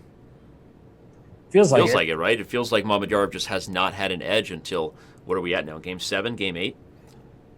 Yep. And now he should play c takes b5, a takes b5, bishop takes e6. Like now it's the perfect time. You have to take e6 and force f takes. I don't know if he realizes that f takes e6 is like a necessity, but I think, I mean, there's no way he's not calculating this whole idea that knight g5. Okay, he sees it. I think he somehow appreciated that Giri was not going to take on d5 anyway, right? So he didn't take on e6 right away, but there's no way Giri wanted to capture there and give him such a very powerful pass pawn. So e5 now. You attack the knight, you win the b5 pawn, and this is horrendous for Black. Feels because good. Even if you win this b5 pawn back, my knight is going to at some point reach the e4 square, and once it reaches e4, you know exactly where it's going. I'm highlighting it before you can say it. Right on the f spot. This looks like a game that will be a real turning point and perhaps something we can ask Giri about after the match if and maybe how Shock felt if it does indeed prove to something that gives him a springboard to a much closer match than we've seen so far. E5. Yeah, this looks very bad for Giri. Look at Giri, he's like leaning in. I mean, you just see him staring intently at the board, but it's a really tough position because pawn takes a4, pawn takes d6, pawn takes b. Well, actually, yeah, I was going to say he might go for it because pawn takes d6, pawn takes b3, pawn takes. I was going to say that's interesting. He just recognizes his opportunity to take a super practical approach rather than getting grinded all night with the bad weaknesses on the squares you discussed with the knight. Here he's going to try to put the pressure instead. No Lionel Richie for Anish. No all night long. Oh man, you sometimes catch me off guard. No, but it's true though. He didn't want to be put in that spot, to be ground down. He wanted to mix it up. So. Honestly, it's a sign of a very good player when they recognize the momentum, the practical opportunity to change the nature of the game, just from a psychological perspective, can sometimes get immediate blunders from your opponent because they were calculating comfortable ways to grind down a slight edge, and now even though white probably should be winning, okay, right, it's going to be a different type of game. Yeah, white is definitely winning here objectively, but we saw this the last round of the Sinkfield Cup. Levon Aronian with white against Alexander Grishuk. All of a sudden, Levon sacrifices a rook and ended up being an exchange, but he was objectively, according to the engines, worse, but he would have been worse no matter what. So he changed the dynamic of the game, and that led to his victory. Now he's shaking his head, not thrilled with his rook e4 was the right move. He wanted to go rook c4, to go rook c2 and then knight c4 and win this b-pawn. It's all blockaded, yep. But the problem is after rook c4, rook takes c4, knight takes c4, rook b4, you couldn't get away with taking on b2 because after knight takes b2, you're pinned, and then black would have went c4, c3, and won that knight. So, it's still good here because he's blockading these pawns, or is he? I think it's pretty straightforward. Yeah, I mean the king comes up. You can even protect the knight on e4. Yeah, he's just in time. Because black was trying to go rook b3, pawn c3, pawn c2, but with the king already on d2, It's clearly over. In a bad spot. I think Anish will resign for the first time in the match today, and we've seen a couple results go Mamedyarov's way. Right. Speaking of, you can go your own way. Robert waiting for another lonely day. But we'll talk about his dating life later. And there you go. Man, you make cross references like turnip and cabbage make rutabaga. I make cross references like Steph Curry crosses over. Okay. There we go. Mamedyarov wins, and you start to see some Mamedyarov emotes coming out for the first time today. UNC, the awesome, clearly voting for Shak. And there you go. Yep. Anish is zoned in. We only have 12 minutes left here in the 5-minute portion, which means in theory this could be the last game. Of course, we will let the players know if that becomes the case. And so, 3-game lead. This would be a big time for Mamedyarov to cut it to 2. And the bullet thing worries me for Mamedyarov, just seeing him play that before. We just saw e4. We just saw h3 in the last game. Mamedyarov was white. Now he's played d4, knight c6. So apparently Shak decided that the main line weapons weren't working out for him against Giri. Giri came prepared to challenge him theoretically, and Shak is going to do whatever he can to mix it up from here on out, it looks like, because d4, knight c6 is, it's not something you see very often when 22800s are playing, for good reason. Developing the knight, blocking the c-pawn. Positionally, black is usually much worse in this type of structure, and here black is still a little bit worse, but not nearly as bad as you would have thought. So h3 worked for him. Maybe one knight c6 will work for him, Bobby. Yeah, he's going with offbeat openings all the time, and I don't know. I can't decide yet if that's a good decision. Based on the results, it's not. And I know you call me Bobby, but I chose to ignore it that time. Well, we all make choices. Okay. And, here it actually doesn't look so bad because he's offering a series of exchanges. His position is such that he's got 3-on-2 majority on the queen side, whereas in the center, Giri has the 4-on-3. And what's so nice about having that 4-on-3 is if you're able to play moves like e4, f4, e5, that's what you really want to get set up here, you're just not in time because the bishop on e5 could always take on c3. e4 is very hard to get in. Here, okay, bishop takes g3. Rook takes f5 comes. That's a problem. Yeah, that would be a nice shot if you're Giri. Wait, nope. I was going to say queen h4. No, I think it works well because you get f7 with check and then can deal with the mate later. No, I was saying bishop h2 check, queen h2, queen h4 but the queen check. guards the bishop, yeah. Exactly. So now queen f6 was the necessary move. And what, c6 here is one option. Okay, it takes first. And this looks like the worst is behind black. It just looks bishop e6, trade off the bishops. Yeah, I mean, the long-term edge favors black in these types of endgames, as you highlighted earlier. 3-on-2 pawn majority, much more effective at creating a passed pawn. But white owns the only open file. That's the d file, and so it's always a matter of activity. I mean, here you can just move the rook back to d4 or even d2. Yeah, I think d2 is fine. And as long as Giri owns the d file, that means he's the only one with threats of penetrating to the 7th rank, the only one with threats to swing from one side of the board to the other. So the open file, I think, keeps white with a slight edge here despite black's 3-on-2. Yep. So b4. Okay, I was going to say black needs to play c5, b5 in a quick sequence to gain more space, but now b4, of course, stops c5. Kibosh. It encourages a5, but after a5 is played, white will then go b5 and say my pawn on d5 makes it so that your pawns are not moving on the b and c files. Yeah, slightly better for white. Whether it's enough for a win is a totally different story. I don't think so. I mean, well, now rook d8. Yeah, you can play rook d8 and then... you just take and play rook e8. I was going to say, you can play for a5 and queen f3 at some point to hit b7. He goes queen f3 right away. So if queen e4... Looks like a draw. Then queen f6. You got to be careful, though. You don't want to let the queen start getting in there. Or although actually queen e4, queen f6. Yeah, queen f6 and then rook d8's coming. But I was wondering if I could get away with queen takes b4. Oh, you would, dirty girl. Queen takes b4. Rook. No, that's too scary. That's not necessary. Right there? No, you defend. No, but then he does rook 1 to d7 at the end of that variation. And it's just like you're giving up the 7th rank. I mean, black can defend with queen c4 or queen b3, but yeah, I hear you. It's scary. Yeah, maybe it's defensible. It just looks. Okay, he plays goes queen for e4. That was a good time to use a minute on the clock, or 45 seconds.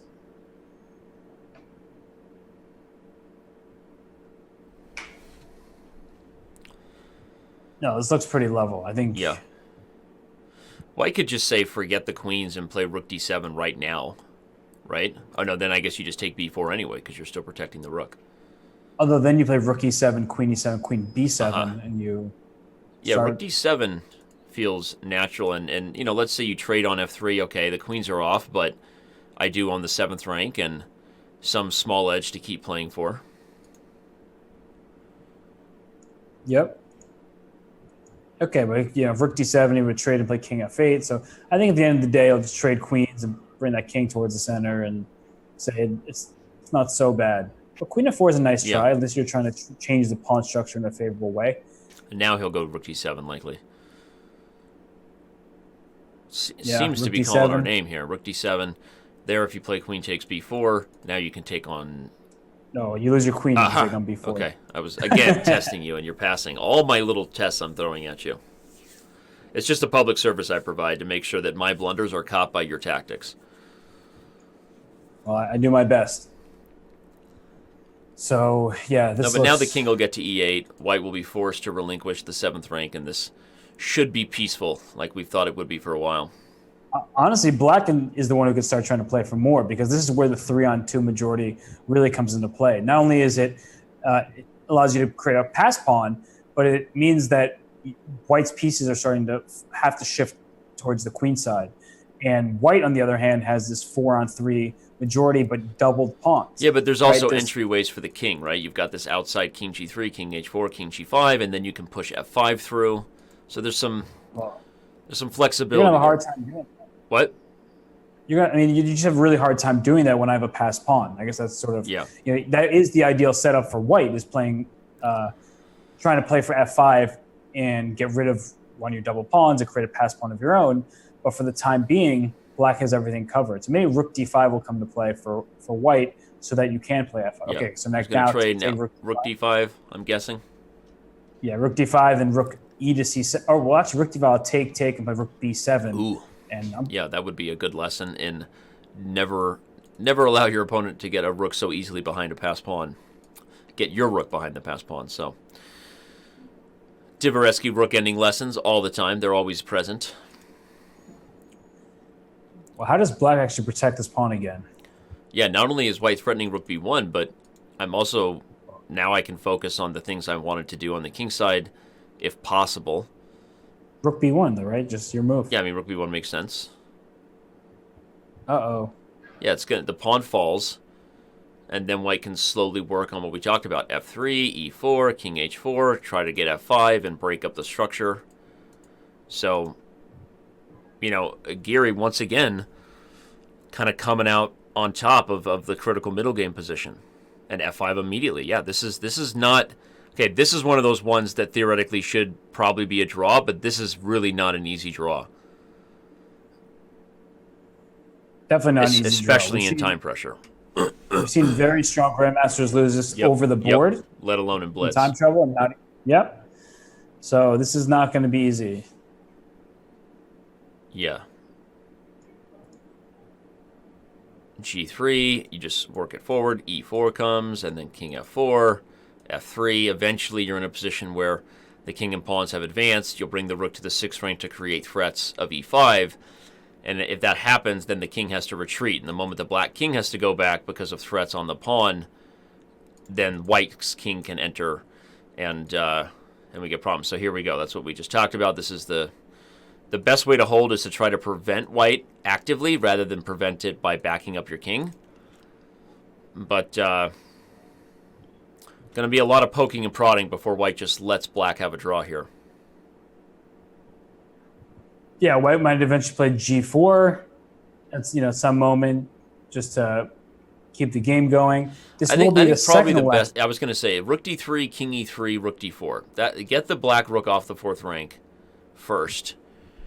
Because if you can trade the e pawn for the f pawn first, and then you open up checks for the white rook before you've kind of let him get rid of his weakness on h5. So I like this for black's going to play rook a5 after king a4 here, just to try to. Oh no, he allows e5. Well, f3 was saying it. Sorry. Yeah. No, you kind of highlighted the exact setup necessary to hold these positions. Yeah. Black needs the setup to pretty much stay exactly as it is, and Mamedyarov has done just that.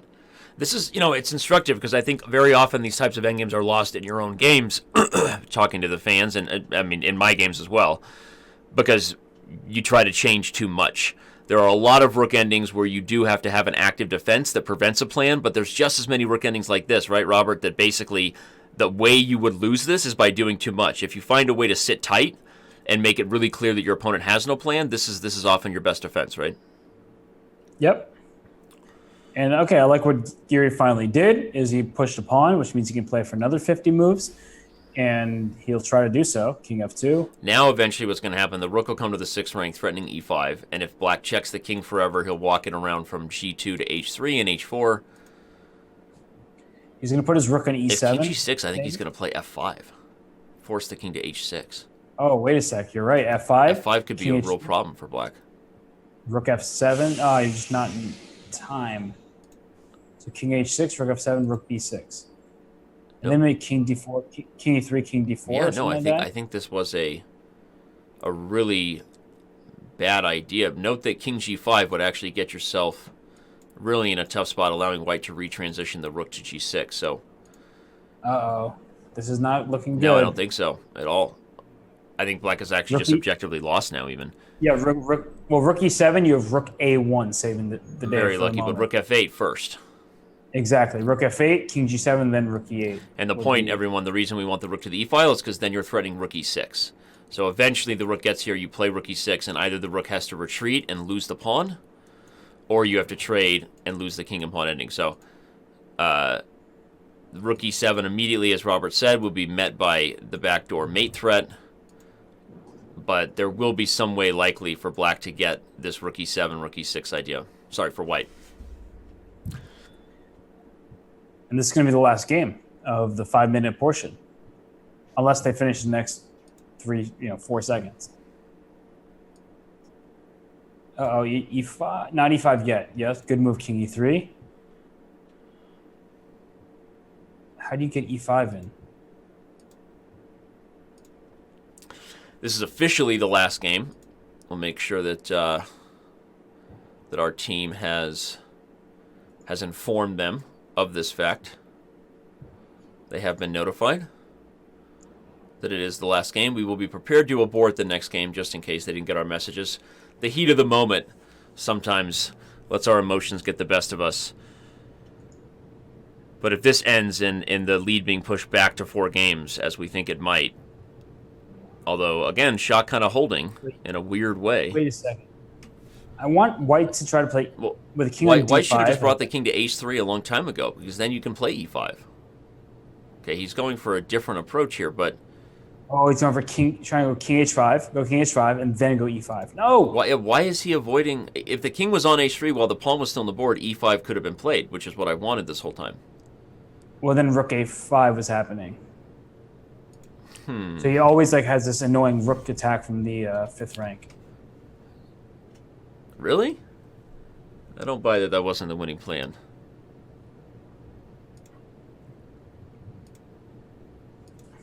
This is... Oh, actually, that does look kind of winning. I'm looking at it on the analysis board, and if I back up and eventually... I have no idea what you're doing once my king got to h3. Yeah, no, it's very tough. I mean, the threat would have been e5, and there's literally no way to stop it. The rook can no longer move with a check. Right, I was going to wait for you to play e5 before I went rook a5, but that still looks pretty challenging for black, because you take on f6 and bring your king up to h4. So okay, well, Giri looks like he's about to give a draw, which would be a moral success if there is such a thing in chess for Mamedyarov. But maybe he'll find a way to win anyway. That's what he's going to try to do, despite maybe missing. Getting closer, and Mamedyarov has no time. Right? Yep. Look at this. Mamedyarov blundered and lost in time. Wow.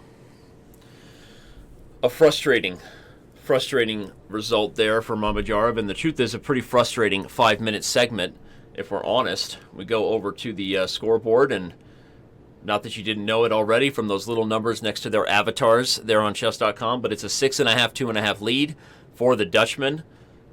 Robert, what does Mamedyarov need to do? We know his manager, Rustam, great guy. Thank you for all your help, is with him, maybe giving advice. What's your advice for Mamedyarov to try to make a comeback here in the next portion? Maybe tell him to start playing more typical openings. I mean, the openings haven't always been at fault for his defeats, but I think he can play something a little bit more mainstream and mainline. That way he can just play quickly and more confidently, because he's getting in positions that he's not familiar with. And at the beginning, the very first game, I said it was a good idea. Now I'm backtracking, because he was like, Giri is the one who came ready to play, and neutral territory is where Giri wants it, whereas Mamedyarov needs things to be up his wheelhouse. All right, well, we'll see what Mamedyarov has in store for us in the 3-minute portion. Either way, we just spent the last 30 minutes You know it's going your way, tongue-tied, when we spent the last 30 seconds criticizing Giri for not having the winning plan, but he gets a win on time anyway. We'll be right back in about 90 seconds, everyone, as the players take a quick break. Hess and I will do the same. Don't go anywhere. The 3-minute portion is coming right up.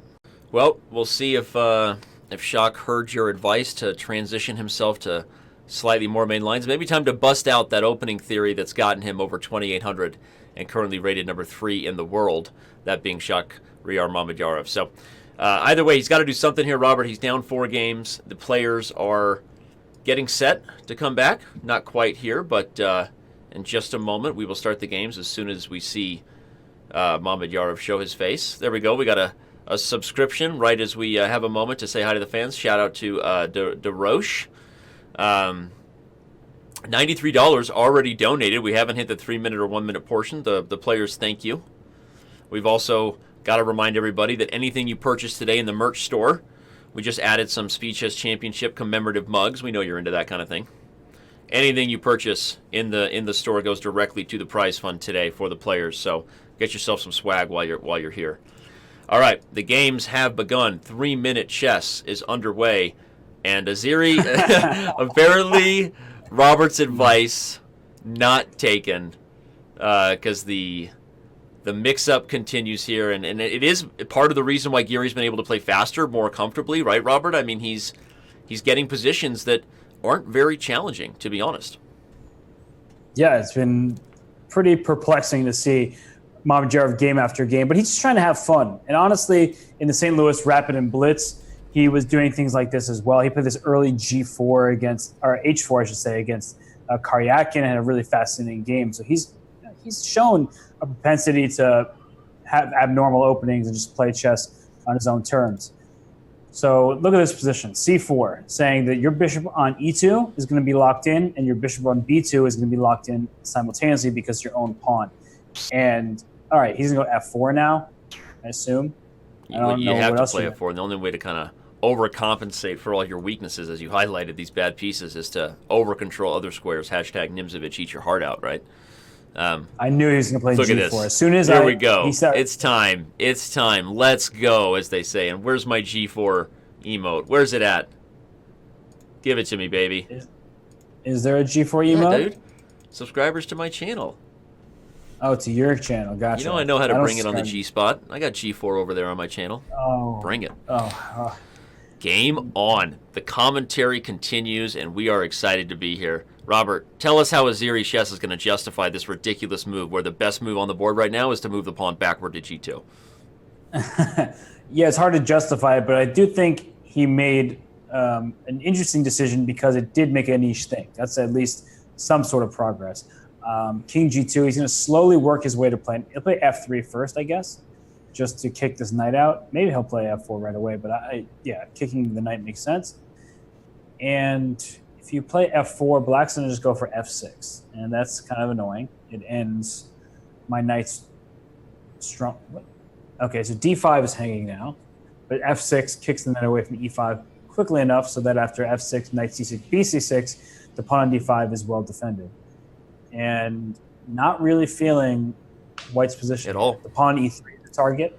I mean, we make jokes about it, but the truth is, this is just the kind of structure you would really frown upon all your students doing. You know, justifying opening up their own king without weaknesses to really attack in black structure, and two, not the type of center or position where White is going to be able to keep it closed. F6 is going to pry things open, and usually that's the best way to take advantage of someone who willingly exposed their own king. Open up the center. And, he's going to be regretting this G4 move. I think he should play E4 here, but then bishop takes C3. Yeah, just loses the pawn straight up, right? And here comes F5. I mean, it may be a clinic here if Giri gets a win like this and Shak doesn't turn things around, a little bit less desperate chess. This is a bad sign. It's a tilt sign. Yeah, this has been almost unpleasant to watch in a weird way because I've been so impressed with Mamedyarov in recent months. H5 here for black cannot be a bad move. Okay, queen G5 first. So now would you go maybe F4? I don't want to play that move because then queen G6 and I hate my position, so maybe not. Don't hate yourself. No, I said I hate the position, not myself. How about E4? I think E4 might be the move now. There it is. Okay, this actually is not so terrible for White. Key move, because especially if the queens come off the board, it's the one way it would feel better, everything that he did to his own king. Not going to get mated anymore. But after takes and then takes C3, I'll probably go back to winning that E4 pawn. But then I'll play bishop B4 as an in-between move and say, okay, your pawn C4 will be hanging. My bishop is going to get new life in the position. Here he goes. Takes here first. Knight takes. Now the point is, if you take, bishop takes C4 with check first. Intermezzo. Yep. This actually. No, I agree. It turned around there. Okay, if black takes, you take on C4 with check. I even play bishop E6 though. You trade eventually. I'll just show it on the analysis board. I don't know why I have to highlight so much. Yeah, I'm thinking bishop takes G4 here for black. I think black is still better in this endgame. That's my point. Even with the survival simplification by Shak to get the queens off the board. Again, I think it's the right thing. His king was open, but black is still better in this endgame. Just take it. Oh, yeah, if bishop takes c4, there's no mate. Bishop e6, yeah. So bishop f3 here, is that possible? And bishop f3, if you go rook e6, I was going to go d5, but maybe it's not enough. And because I have a d5, you go rook g6, which is a very important move to hit my g4 pawn. So, yeah, this is not looking particularly lovely. Bishop e6. So take it. Well, I like this move order for white because at least now your rook's on an e4 in the same exact position. Right. Instead of hitting g4, you've got a little bit of time. Play c4, try to get d5, both for a passer and to open up your bishop on b2. No, I think he's seen the worst of it, but if I'm Giri, I have rook b8, I have rook a to e8. Okay, he plays that one. Now we're threatening rook e2 in a lot of positions. So rook g6 is a temptation for sure. And that's a good move because now king h3 is met with rook e3 check. Uh-oh. Where'd you? SpaghettiOs. King h2, bishop c7 is mate. And then rook h3. He missed it. Oh, yeah. Bishop c7. Oh, my God. Giri just missed the mate. Bishop c7. It doesn't matter. You know it's going well for you. Again, we keep saying it when Giri misses a forced mate, but still takes it home. Mamedyarov just refusing to wade into the home preparation waters where we know these 2800s have a lot of stuff cooked up real nice, and he doesn't want to play prep. And again, we highlighted that at the beginning of the match, and not to go back to something we predicted, that Giri wants this more than Mamedyarov right now, and it's showing. And it's impressive, honestly. Yep. It's, we've been criticizing Mamedyarov's play quite a bit, but we should certainly be praising Giri's play. Yeah, it's very one-sided. I almost thought you rolled your eyes at me right there. Did I roll my eyes at you? No. Why would I roll my eyes at you? Exactly. I don't know. Don't get sad, Danny. Don't get sad. You're so clean-shaven today, it hurts. How old are you, 18? 16? Well, yeah. 17 again. 17 again? Oh, man. All right, well, Giri, again, not going to shy away from getting a big edge out of the opening. If Mamedyarov wants to play chess this way, Giri's going to go for it. I mean, white is already crushing through with e5. This is the kind of Pirtz that gets people to quit the opening. I mean, we talk a lot about the French, and you said it's a good blitz opening, but how is white not just threatening castles long, knight e4, and Bob's your uncle? I mean, this is just a crushing position for white. Yeah, this looks not good. H5 is out of desperation, by the way, because H3 was a threat for those who care. The knight was almost trapped there, and not even moved 10. Yeah, don't castle queenside yet because F2 is hanging, but you could play H3 first. And there it goes, knight H6. Castle queenside. By the way, there's threats like knight takes b5 and then bishop takes b5 check if you really want to be aggressive, because the queen is overwhelmed to the d8 square. That looks very tempting. Bishop takes b5 from a knight d5, actually. Even better. Look at you outdoing me. That's why your mom loves you more. That's the only reason why. That's one of the reasons she loves you more than me. Yep. No, this looks... I mean, what do you have to do here as black? Because bishop b5 on knight d5 is coming. Now, you prevent this sacrifice, but again, the more straightforward approaches, knight e4, knight g5, g4, g4... I won't reference exactly what I did before, but I'm going to bring the emote. I mean, how many times am I going to get to use this today? Can we get a prop bet going? Yeah, well, this is so ugly looking. So if you take on g4, pawn g4, bishop takes g4, white's going to go bishop g2. Yeah, and there's already an overwhelming amount of pressure on the d file, and then if you add the h file to it, it just would have been too much for black. So look at this knight g5. This is...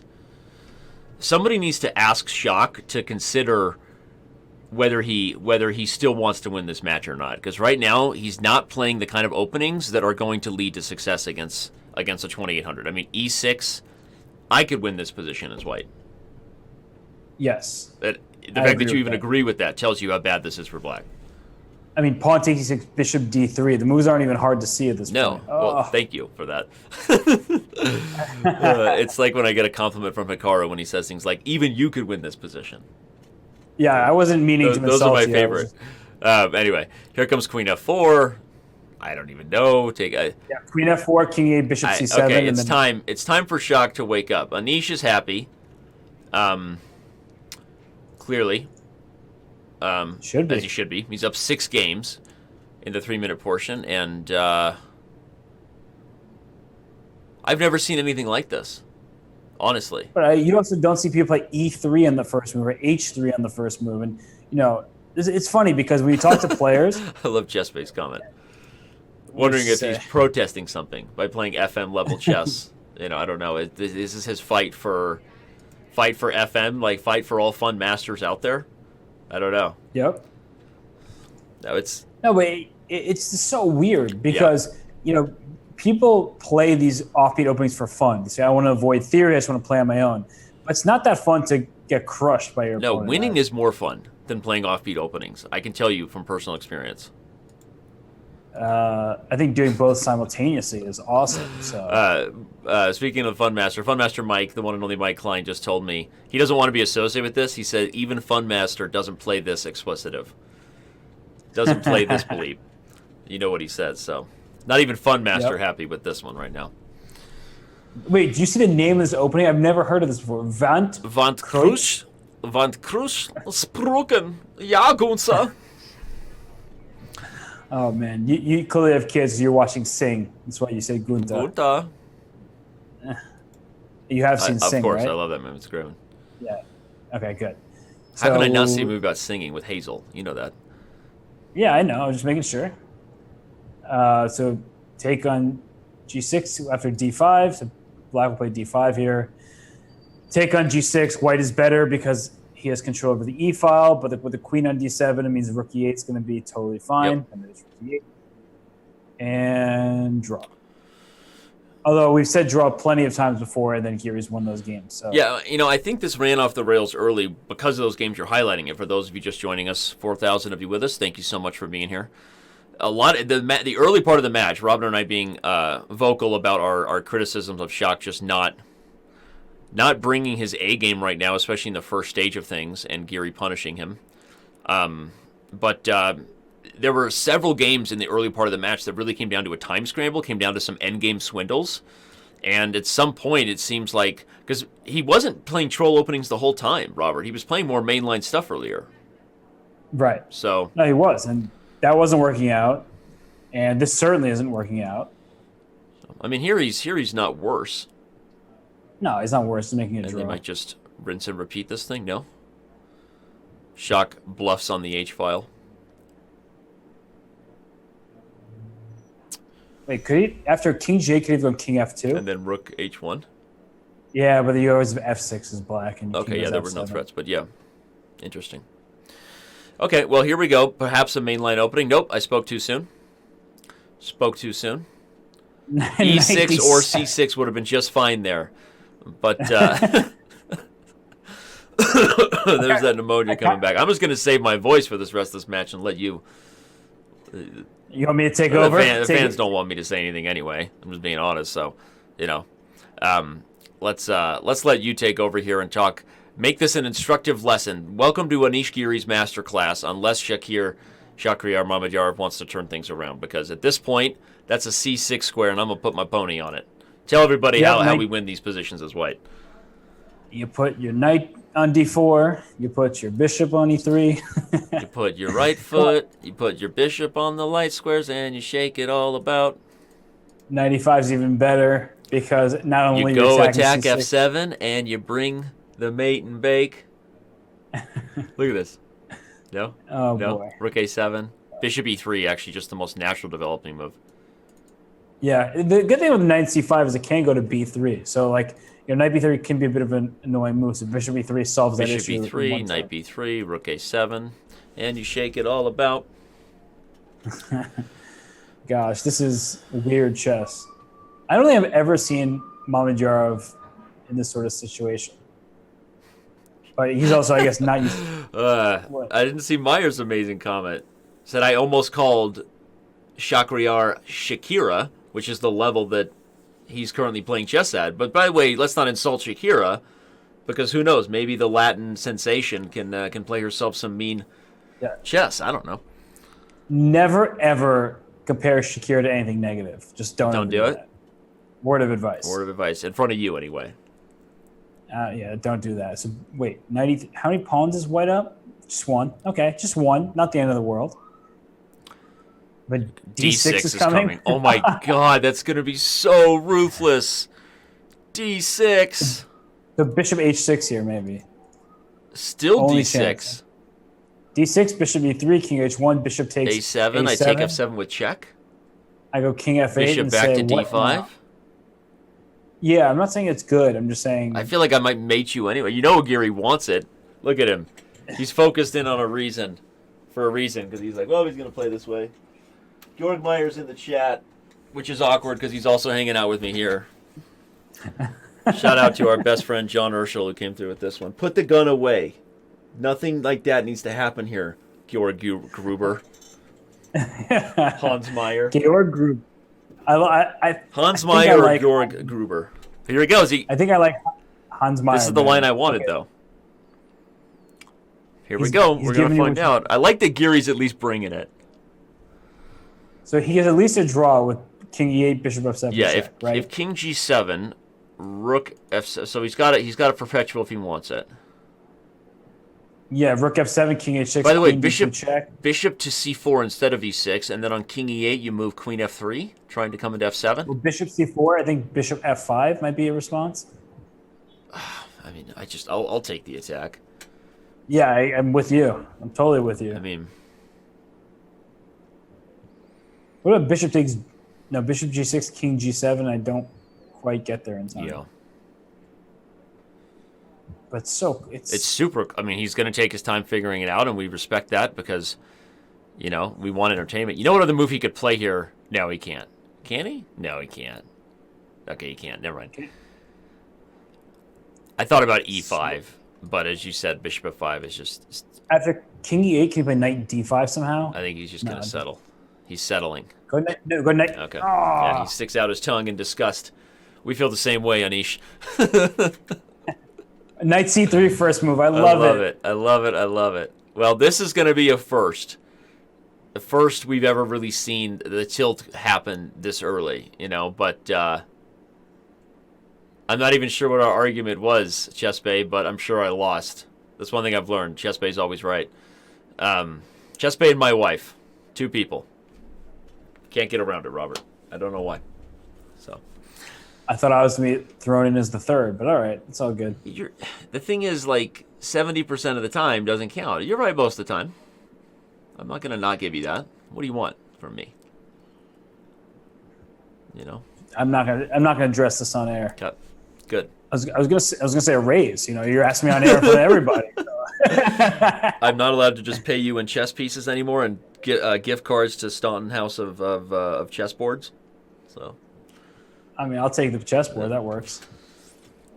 It really was a sad day for Chess.com when Robert stopped accepting Chuck E. Cheese coupons as payment. But, he is only 15, so he's been working for us since he was 12. It's the only way we could keep it legal. We had to pay him in Chuck E. Cheese coupons. So. That's awesome. All right. So here it's about as normal looking a structure as we've had in 5 games, right? Do you know what opening this is, Danny? It's the Scandinavian. Yeah, where's JB at? Team Scandi. Where's John Bartholomew? No one knows. This is the exact type of Scandi he likes. I mean, I already butchered him yesterday, so I don't feel bad, but I feel like I've just done it all already. I mean, look at the position. Yep. Black now at least has the F6 square to use. Barely, right? No, but this is like, hi, I'm Black. I enjoy playing slightly worse positions and getting grinded down in long endgames. That's me. Yeah. So rook D3 here, for example. Bishop F6. Maybe I'll go rook F3 and try to sack my rook for your bishop. You would do something like that. Yeah. Just felt like the time was right. No, but okay. The one way these structures work out for Black, if we're keeping it educational, not just making fun of Team Scandi, who's not here to defend himself. There's his army. If Black can get things like C5 tactically, safely, sometimes you can get counterplay e5 is really out of the question in this type of position, I think. But with no minors on the board, that's the only thing keeping white from just being winning already, right? If you start adding knights, on squares like e4 and f3, and you start giving white pieces that can actually use all of this space, these types of positions are just so bad for black.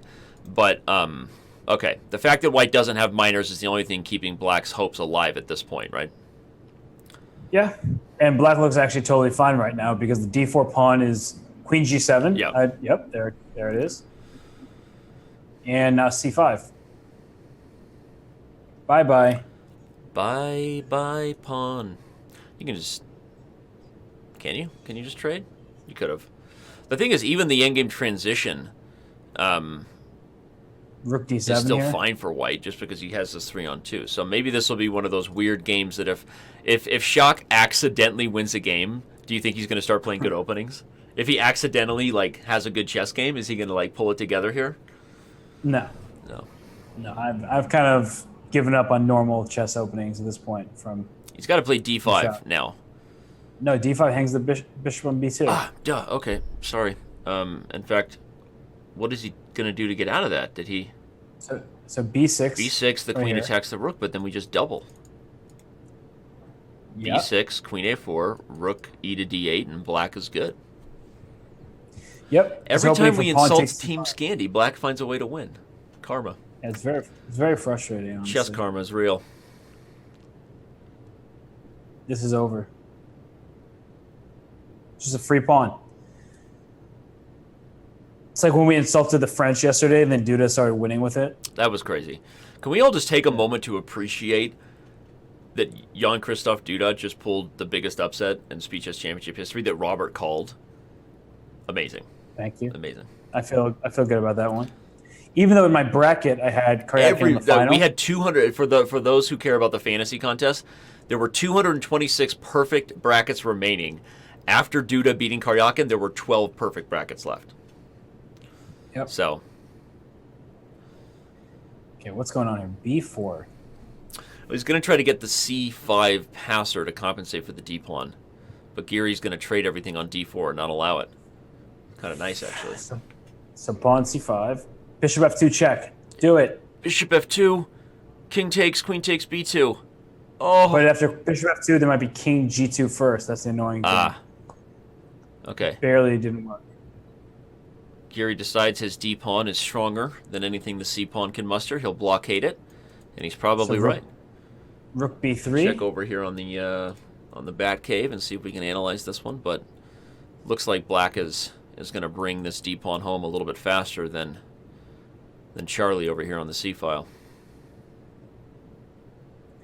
This does not look good. Not at all. I feel like I've said that before. I mean, you're trying to go rook b7, which right now would be quite timely, but rook d to c8, queen f6 is even stronger. You're attacking c6, your d4 is well protected. All right, well, so rook c8 here. Is it going to play queen takes a7? Is that somehow e3? Going for the mating attack. Forget the rook on c7. Oh, he wins. He's trying to does it work? Rook c7. Oh, queen f2, king h1. Does he win the rook back with check somehow, or e2? E2's good. You could almost even play queen takes g3. Yeah, can't be too bad. But e2 looks pretty promising. good. I agree. Threatening to win your rook back the old-fashioned way. Oh wait, queen f1 check. Queen f1 check. Okay. Okay, or not. He's got time to tickle. Always time for a quick tickle. Yep. Now rook b8. Rook b8 will do the trick. Rook b8 does the trick, by the way, everyone, because if rook b7, you can even just trade, then queen f3 and pick up the pawn. Worst case scenario. I was going to swing my rook back to e8 after that, but yeah, you're right. Queen f3 also picks that pawn up. No, but you're right. I think rook b7, rook e8 is stronger. Yeah. Just going to mate. Oh, what? Of all the moves, what? That's not the... Wait, this is like the worst way to do this. That was literally just turned the game from a win for black into something where black may have to bail out with a perpetual check because rook e8 and getting a queen. Oh my gosh. Yeah, that was not the way to do this. Giri knows he's safe with a perpetual at any time, but there's no way Black wasn't winning here. Rook c8, really surprising. Was that a mouse slip or was that a? No, I think he missed his chance. I mean, it's a very strange miss. I agree. I'm kind of curious. I mean, it's not really a turning point in the match, so maybe it's not worth asking in the interview. But what? Look at the opening. I have no idea. Yeah. It's called a Brooklyn variation. What? I was gonna say where Brooklyn at, but this is offensive to Brooklyn. Yeah. Don't call him out. Jay-Z will have your head. I'm literally Googling this right now. Brooklyn variation chess. What is this? Alyokin defense, Brooklyn. How did Alyokin and Brooklyn go hand in hand here? Anyway, wow. This looks... Okay, white just has another comfortable edge. The bishop on g2. Super dominant piece in an open center like this. The bishop on c8 will be forever struggling. And look at that. That's the brute force way to flex the muscles of the bishop on g2. Just go threaten a6. Yep. But these are the kind of positions that are really deceptively dangerous, where you think it's simple, but your lack of development because of the constantly possible tactics really make Black much worse here. What'd you say? I just found out why it's called the Brooklyn defense. And it's not because Maurice Ashley played it. It's because Joel Benjamin, this is a favorite of Joel Benjamin, a pet line. Really? And he is from Brooklyn. Alyohin's defense, Brooklyn variation, because of Joel Benjamin. At least you can leave today saying, Shak tried to destroy the troll. He trolled with chess, but we learned something no matter what. So I'm upset, honestly. Okay, but this position, trying to get back to the chess. Can you just take f6 and play rook a4 and then, I'll black out for a little bit? How is rook a4 just not super delicious here? Delicioso? Dora. Delicioso. Speaking of which, doesn't the winner of this match go on to play Diego himself from Dora the Explorer, Wesley So? Oh, no, the winner of this goes on to play Levon Aronian. Okay. Gotcha. Go, Diego, go. We'll have to wait a little bit longer to see Wesley So play again. Queen h5 here? Queen h5 with the threat of bishop e4. Nope. Queen c4, and your knight's not really doing very well. c3 was really not the best move. I don't understand why rook a4 couldn't have been played, but all right. I feel like Black's not doing that. Yeah, all of a sudden the bishops are coming out. e4 is going to be played. Play e4 just looks good. Well, e4 might be won by g4, so that kind of scares me. Undermining the central pawn is a very interesting theme. When your opponent is double f pawns, playing a move like g4 seems counterintuitive. You're undoubling their pawns, but oftentimes the central pawn is more important. Yeah, and you're prying open the light squares to go at that king in the process. So yeah.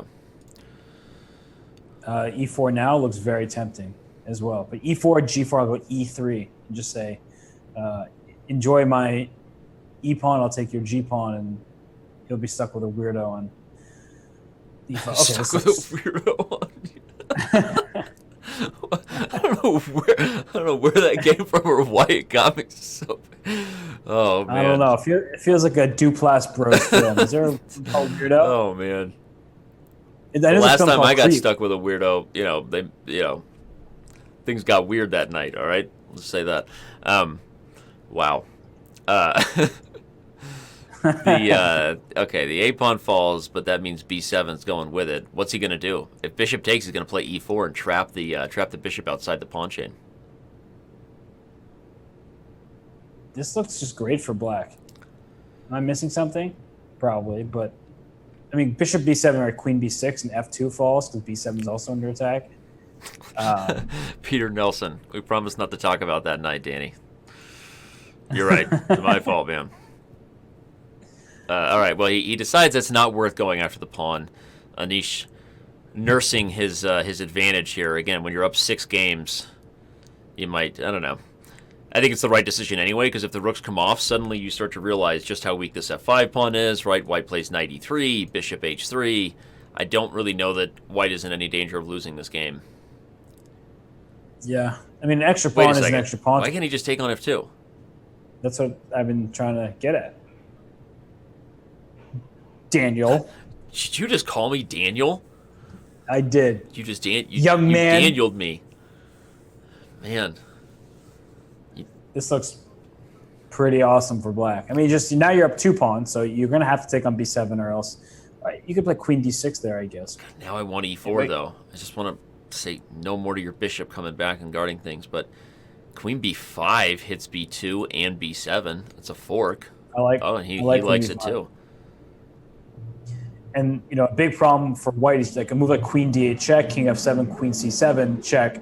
I'll just go king to g6. My king is safe over there. I'm threatening bishop d5 because the king is in mate if I can get another check in. So bishop f3, inviting e4 with check. But the point is that they're e4, queen d8 check. You no longer have king f7 because bishop h5 check. So king g7, very useful first move. Disciplined. You can't move this queen from d1 because the f1 knight is hanging. I don't want to speak too soon, but I feel like we're about to get a win here for Shak. Wait, wasn't e4 just winning on the spot? Instead of bishop a7? Yeah, e4, bishop g2, e3, bishop f3, e2, bishop takes e2, queen takes e2, queen to bishop d5, checkmate on the diagonal. So that would have been nasty, so nasty I have to show it on the analysis board because that would have been shaking what your mama gave you. Okay, I think Shak gets this game anyway, but you're right. Driving the e-pawn there would have been nasty. Yep. Okay. And now he's going to take b4. He's still. How many pawns is he up? Enough. Actually, he's only up 1. No, 2. No, 2. Oh, it looks like 4. Yeah, it looks like a lot more than it is. You're right. He's just going to get the ladies off the board and make it easy. Bishop a3, threatening queen c1. Yeah, this is once the queens get traded, the extra 2 pawns, and the a pawn is just very simple. Knight. So then it will become a 5-point match. I feel like I'm talking about a DNA. It's a 5-point match. Yeah. We have the right suspect. So c7.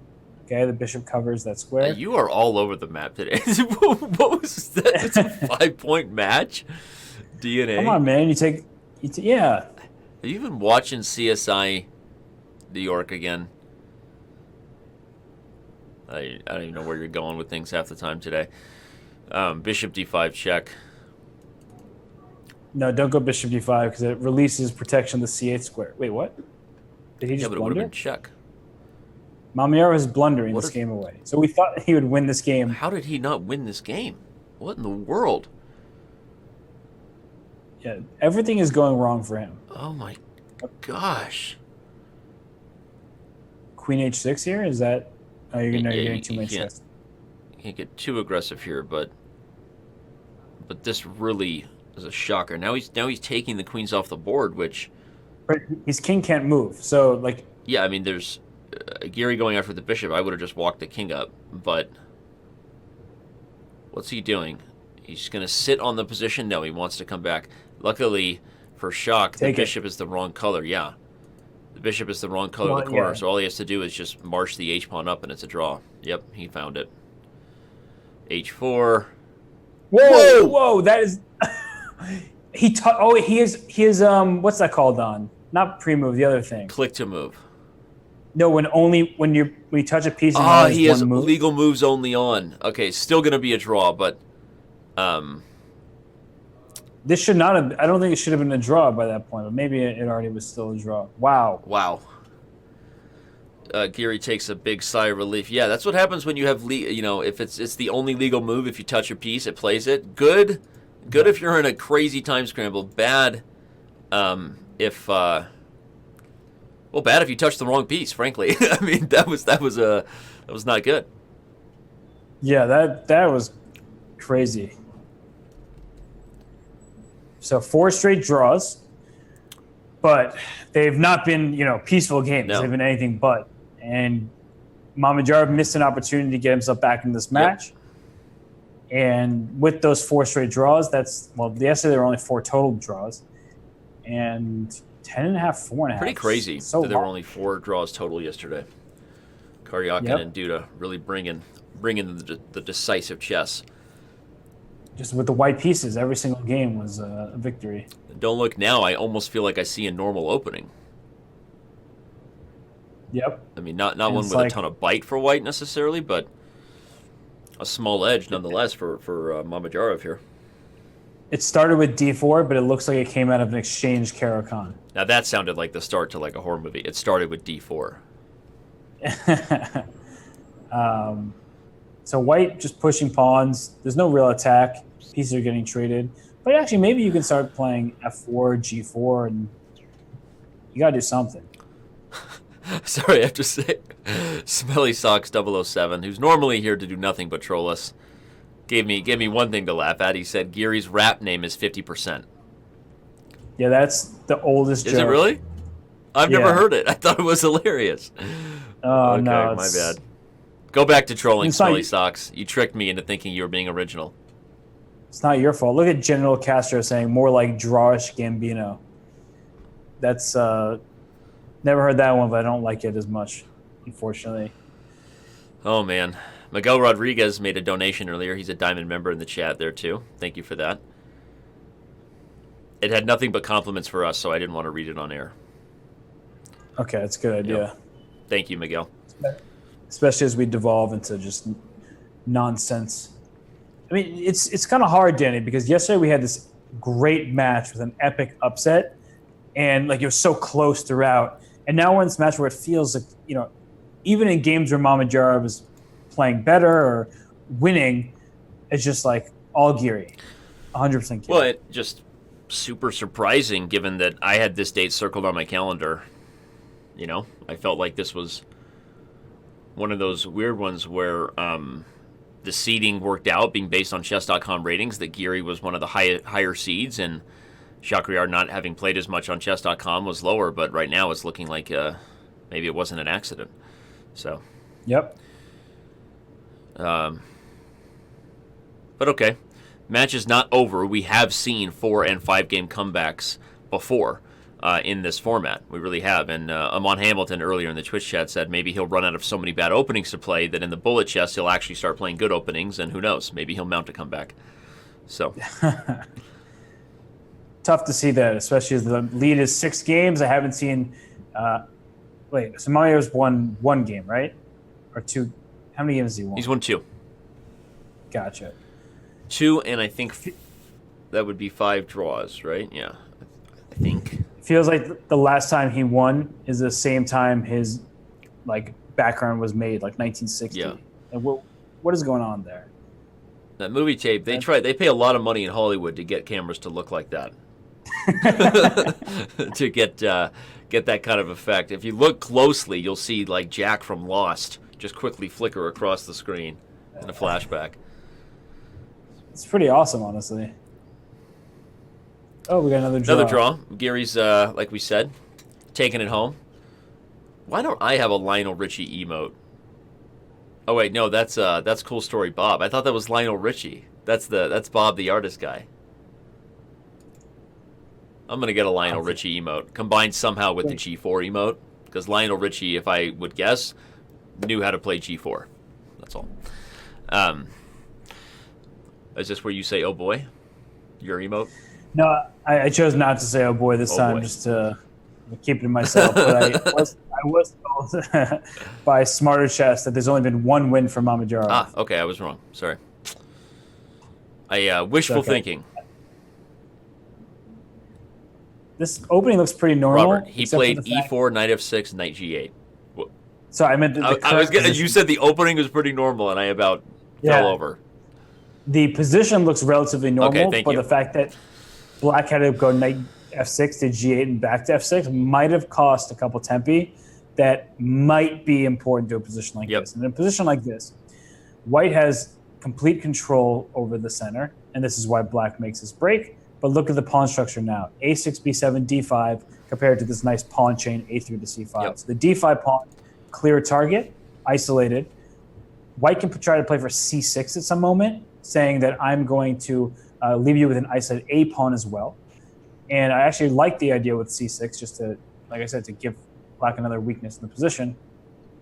And here, Bishop E4 is a good decision by Black trying to get rid of this weakness. But White can play Rook E1. And if everything gets traded, White takes on E8 with check at some point. Takes on the 3 you take with the Rook, obviously. Okay. He's going queen d4 now. Yep. Get the other rook on the action. Gary not taking the bait, right? Mamedyarov plays knight f6, knight g8, and he's just gonna get an edge and let Shak suffer. So now he'll be playing for 2 results for what will likely be the remainder of the 3-minute portion here. No, not quite. More time left than I thought. Rook e4, queen d5, rook e1 check. Have to be careful. So he didn't take with the rook, but like I said, almost a blunder there. And talk about heads going opposite directions. We thought we saw it yesterday with a huge upset. Young Christoph Duda's emote being way on top, but here you see Giri sort of looking down upon Mamedyarov and his openings, I would say. Yeah, it's really kind of a mesmerizing graph. I found myself just looking at the odds there. Giri is so close to 100%. He's too close to the sun. Mamedyarov, right? Oh, did you just go Icarus? Yep, I was waiting for you to film the play. Way to drop the Icarus reference. Greek mythology combined with modern mythology of Broadway, Hamilton. Thank you, Lin-Manuel Miranda. Hamilton was so good. Don't remind me again that you've seen it and I haven't. You've done that like 7 times. I told you last week not to do that. I'm sorry. I was in Vegas. What happens in Vegas should stay in Vegas except for Hamilton. That is so good that it has to come back with you. Yeah, anyway. There you go, man. My wife, your mom gets mad at me. My wife falls more in love with you every show we do. So she walks around singing Hamilton all the time. Love Hamilton. All right, rook endings. They're for kids. Bring the rook to b3. Take with the king on f3. Draw a town.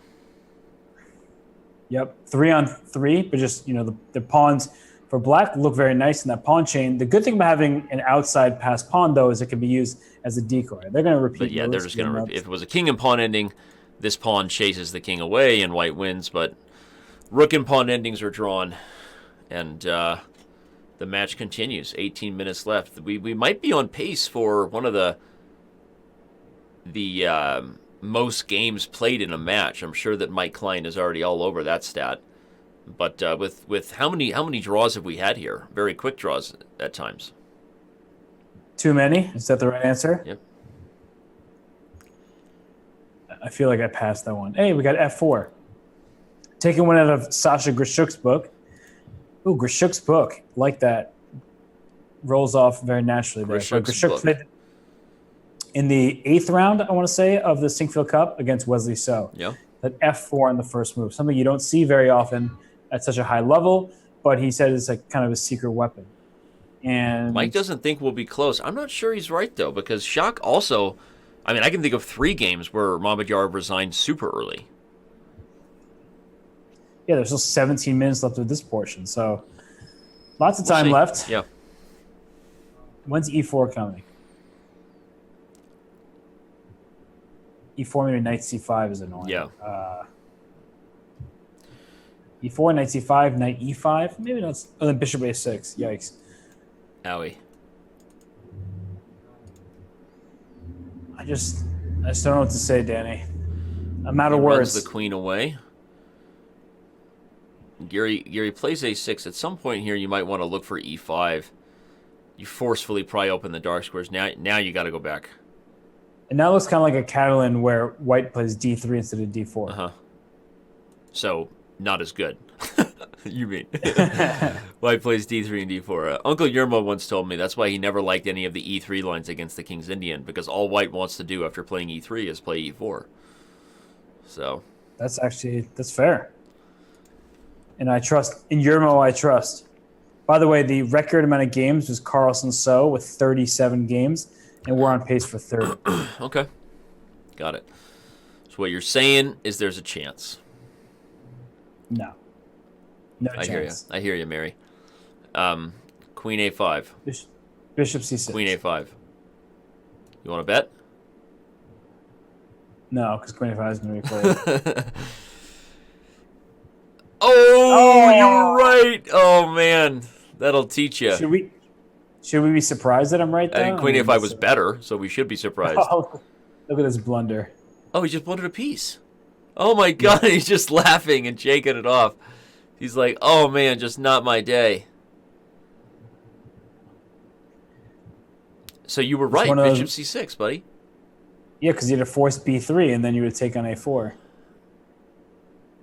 So this is one of those moments where, in like an open tournament, you just withdraw and you like cry yourself. I bet he just asked his manager, am I allowed to withdraw from this? And he'd be like, no, Shak, we signed a contract. You got to play all the games.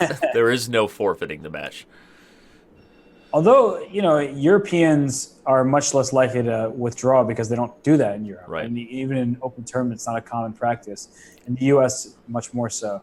No, but I mean, it is the nature of this match. I mean, it's much more lopsided, so I'm not going to sit here and try to pretend like either one of us saw this coming. But these sort of things can happen when, like we say, in a European tournament, but at least they have a rest day or some time to gather their thoughts and emotions after they play like Duda, And, no, nothing on that reference? Okay.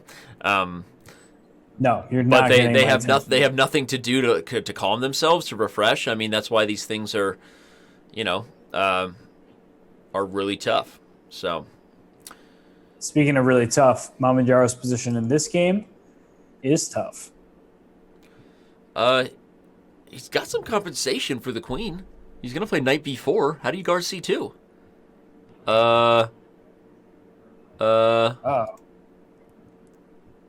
Did Giri trick himself, really? Well, he just put his face in his hand. Wait, his queen's trapped. Like, where's his queen going? Queen go to e1. That's what I thought, and then yeah, but now knight b4, and you have to move your bishop, I guess. You just give up the rook. Yeah, but that's terrible. I mean, yeah, you had you're no right. choice though. I just looked, turned my head for the first time to see. And you saw Samara coming through. Well, no, I just saw the queen was happening. Although, okay, so he's gonna play knight c2. Take c2 first, then take g5 likely. Yeah, this move order is better, I think.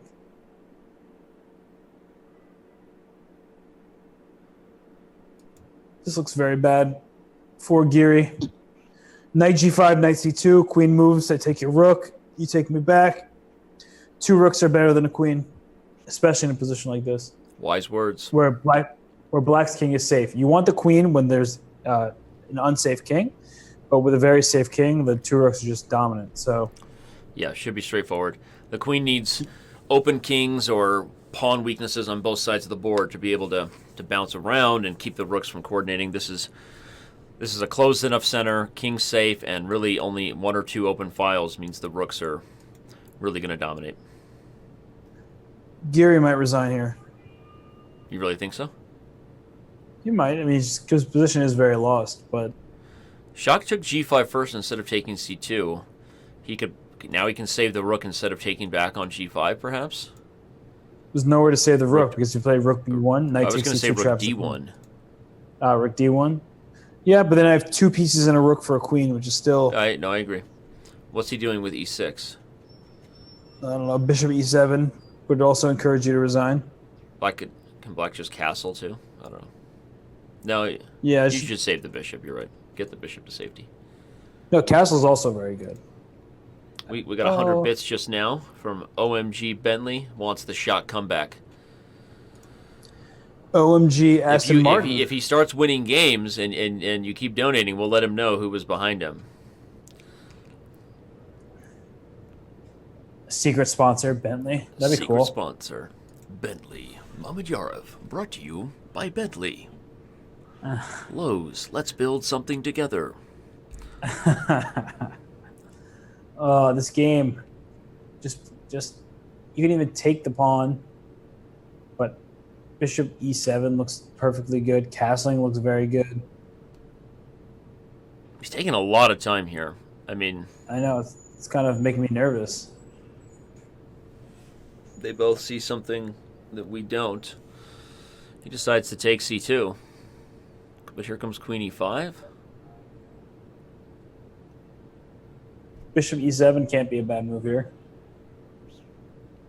There it is. Yeah, good enough, I guess. But white can save the rook. And material count is 1, 2, 4 minor pieces and a rook. So you have a rook and 2 pieces for a queen. And now b4 came. Nice move. So what's he going to do? He's going to take on e4 and play bishop d3. In all seriousness, though, to keep it instructive, we should appreciate Giri's move e6, regardless of whether white gets anything here, because we talk about material not being as important as the actual ability to make threats when you have these unbalanced situations, a queen versus a bunch of pieces. So Giri, recognizing his practical situation, the best thing he could do was to try to mix it up, maybe create some attacking chances against the king, and it likely doesn't work out if black plays the best moves. But now that the position has become a little more dynamic, the queen does have things to poke at, right? She's got weaknesses on both sides of the board. The king isn't completely safe. So again, don't get me wrong, all right? I mean, black should be winning even on knight e6. But this is a great moment where we can highlight the instructive part of queen to c4. You would much rather have less material in terms of the points, Dr. Evil quotation fingers, but keep the initiative in an unbalanced material situation than you would settle on material. So here, I would not be surprised if he doesn't take the rook. Exactly. You have to find some way for counterplay. This is how you play these positions. So even if Giri loses. You would agree, partner? Sorry, I talked a bunch there, but wanted to drive that point home. I'm in 100% agreement, because taking the material there was just entering a losing position. Right. Here, at least, Mamedyarov has a lot to prove, and his king is on f6. Right. I mean, who wants to f6 like this? But rook e1. Yeah, so he should be winning. And it looks like Mamedyarov played well to kind of parry the threats of the queen. But from a practical perspective, we can learn something from that, because I know you and I both had games where you end up doing that, right? You recognize that you're worse, and you do that, and sometimes your opponent doesn't play the right defense, and you do come back and win, right? So, absolutely. Another 1,000 bits just donated for Giri, though. So a bidding war, 100 bits for Shak, and who was that? Blank Wins says, "I got your back, Giri. Don't worry about it." But Shak gets a win, a much-needed one, and he's only down by 6, Robert. Only. I forgot he got to 7. I thought that cut to 5, but now that you point out the score, it's clearly still at 6. And if that's the case, more problems. Oh yeah, the game before he just blundered a piece. So, what Mamedyarov really needs to do is just cut it down to 4 to have any sort of prayer. But yeah, that's not happening. This is a decent position, though, because you look at the structure, you see that it has many qualities of the Grunfeld, except for the fact the bishop is on e7 rather than g7, right? So black isn't poking at the center in the same way. Yep. And in doing so, white has the stronger center because there's a d and e pawn versus just an e pawn for black. Yep. Now, in an endgame, in which we're maybe headed this sort of position, you have an a and b pawn for black, just an a pawn for white. So there's the outside pass pawn situation, which sounds good, but in practice, it's actually very difficult to get those pawns moving, because if one of those pawns get traded, as about to happen now, it's a target isolated. Exactly, it's an isolated pawn. Now, bishop b4 is a nice move, except for rook a6, because if you move your rook backwards, and black plays a5, and that pawn, it's still isolated technically, but with a bishop protecting the pawn like that, it doesn't feel isolated. Now it just feels like a big problem, because after rook a6, queen a6, a7 is directly a threat, and you're going to have to defend a pawn down ending. This is frankly the most mainline, most instructive game we've seen Shak play yet, honestly. And what was the match you and I saw a whole bunch of this? It was the MVL Dominguez-Perez match. Yep. For those who watch every speed chess match, you know that we talked a lot about this structure and Robert's instructive points there about the queenside majority versus it becoming targets. I can't say words today, man. I'm tripping over my own tongue. You're saying ideas, and that's better than words. Oh, somebody write that down. That was deep. That was deep. It's just like chess is not a game of moves, it's a game of plans, right? So just wait a second. Where's that bishop going? If it goes to d6, I fork you, emote. And then you have you don't have knight d5 because pawn takes d6 hits the queen. So here, bishop c3, just in the nick of time. But rook b7? Rook b7 maybe? Because the pawn on d4 actually is not easy to defend. Queen c4. Queen c4 hits the bishop and defends it, right? Yeah, he likes it. Bishop's trapped. Come on, Shak. Queen a3, though. Only move. Whoa. What in the world? No, this doesn't work. Pawn takes d5, pawn d5, queen Just c3. take it, right? queen It's a d3. piece. Yeah. That is not a tactic that will save you here. And why couldn't he play bishop a5? He probably could All have. right, look at him. He's happy. He's bouncing around. That's 2 games in a row.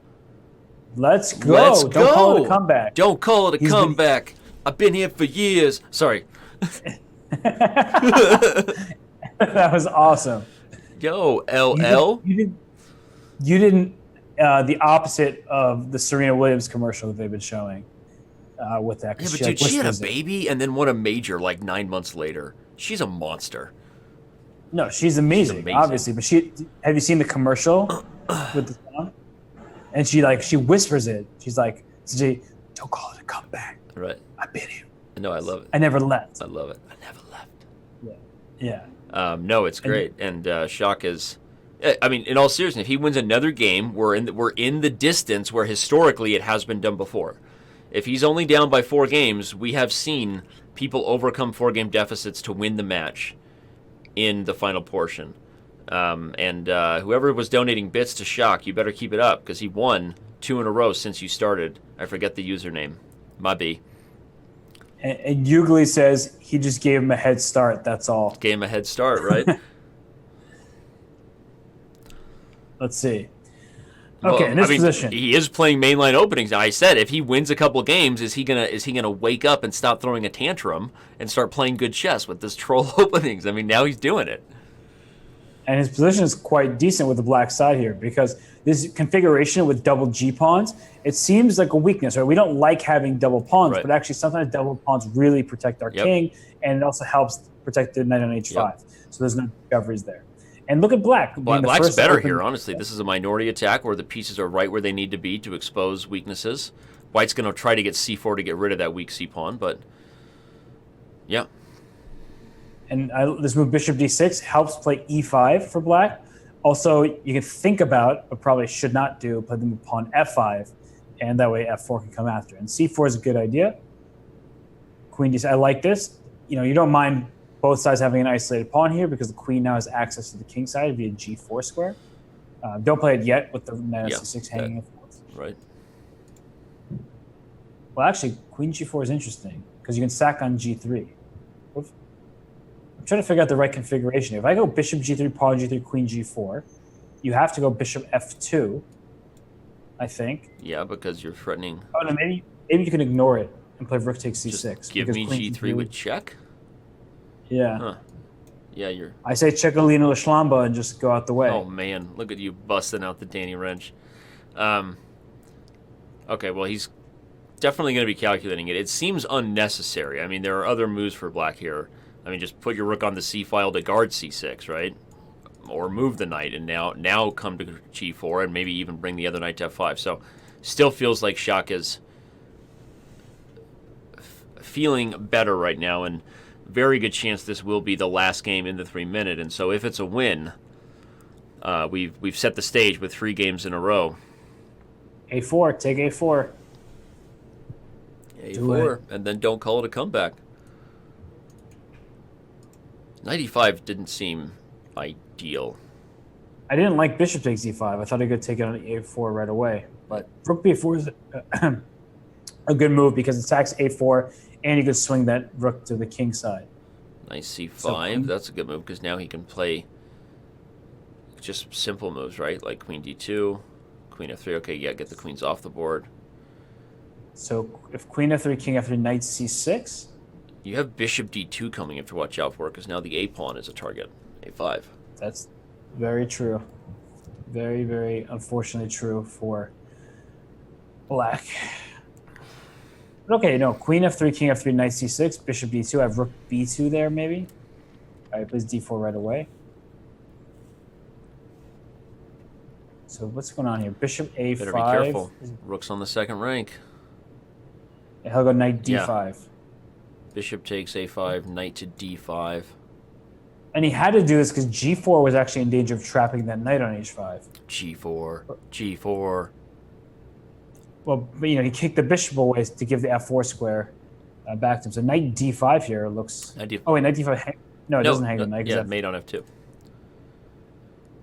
So knight d5. Huh. Okay. He's going to go knight c6 and try to take e5.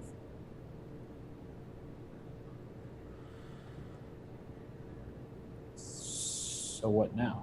Rook a2. I was thinking, and I got out of ideas because the bishop on c7 is very strong. Yeah, and somehow Giri got in like a thief in the night, stole the pawn. I mean, even knight d3 here feels solid. Overprotect e5, overprotect f2, attack the knight on c6. Threaten g4. Knight d3 looks like a very good move. What went wrong here for Mamedyarov? I think everything. Yeah, I mean, it seemed like... I'm not sure I loved his decision to take that knight on e5. I thought he could have won queen takes a4, and that was just a pawn after move 25, knight e5. We've officially informed the players that this is their last game of the 3-minute portion, so don't go anywhere, everyone. If the comeback is meant to be, it's going to happen in bullet, especially because it looks like this last 3-minute game is actually not going to go the Azeri's way. He can't be thrilled with how this is happening. So knight a5. Okay, so his knight on h5 at least can come back into the game, but this is not... I've avoided making fun of the ambulances we hear outside your window all day, but it looks like Hotel Medixis is actually a first-time viewer because he just guessed that you were in New York, and I think everybody knows that by now. So welcome, Hotel. Welcome, Hotel. I like that. Usually the hotel's supposed to welcome you. Hey, that's how great we are here on Twitch. Knight d2 check, knight e4. Counterplay is on. f2 is falling, and d6 is hanging. Yeah, that was a blunder, Giri. Not the way you... Whoa. What? Wait, He's just that's a free piece. I think he just forgot. I think he was focused on f2 and just forgot that bishop was hanging. And if this ends, it'll be a 4-point match. If this ends as it seems rook f2? Rook f2? Rook f5? Oh, wait, don't. Maybe not rook f5 now. The knight hangs anyway. So it's not over. Oh, but he gets knight f6. Wow, Giri just collapsed in that game. Why did he take the rook? I mean, he's still probably winning, but why did he take the rook on d7? That was crazy. That was strange. Especially with only 10 seconds.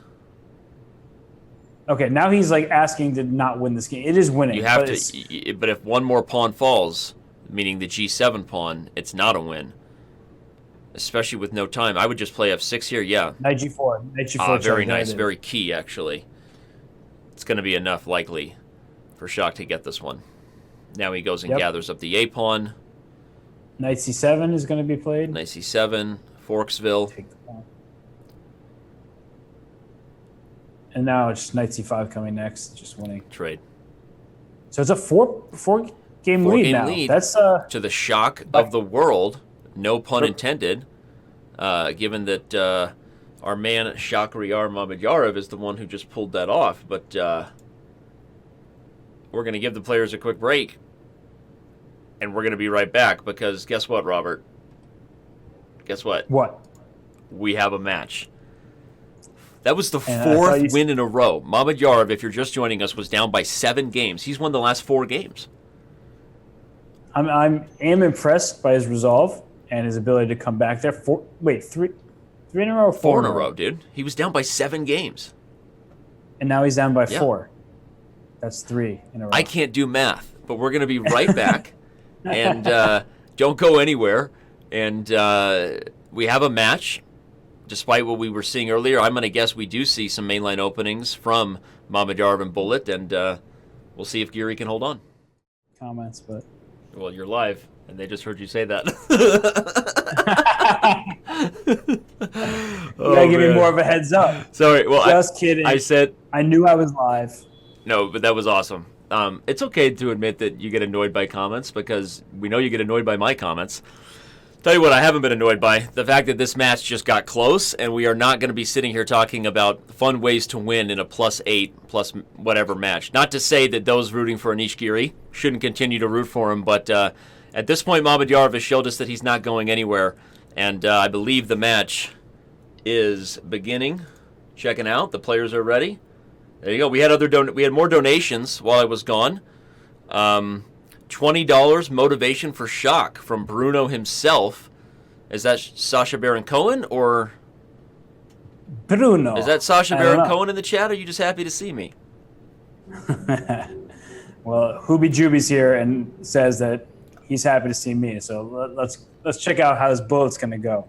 And both sides playing instantly. See, this is the type of game you want in bullet, right? Right. H4, G4. And this isn't crazy aggressive chess. This is a type of structure that's easy to attack with, a relatively close center, and an accelerated attack based on the fact that black has no knight on the king side. So there's vulnerability with the lack of minor piece defense. You're already looking at ways to just blow things open. Giri needs to stop the bleeding and get a win.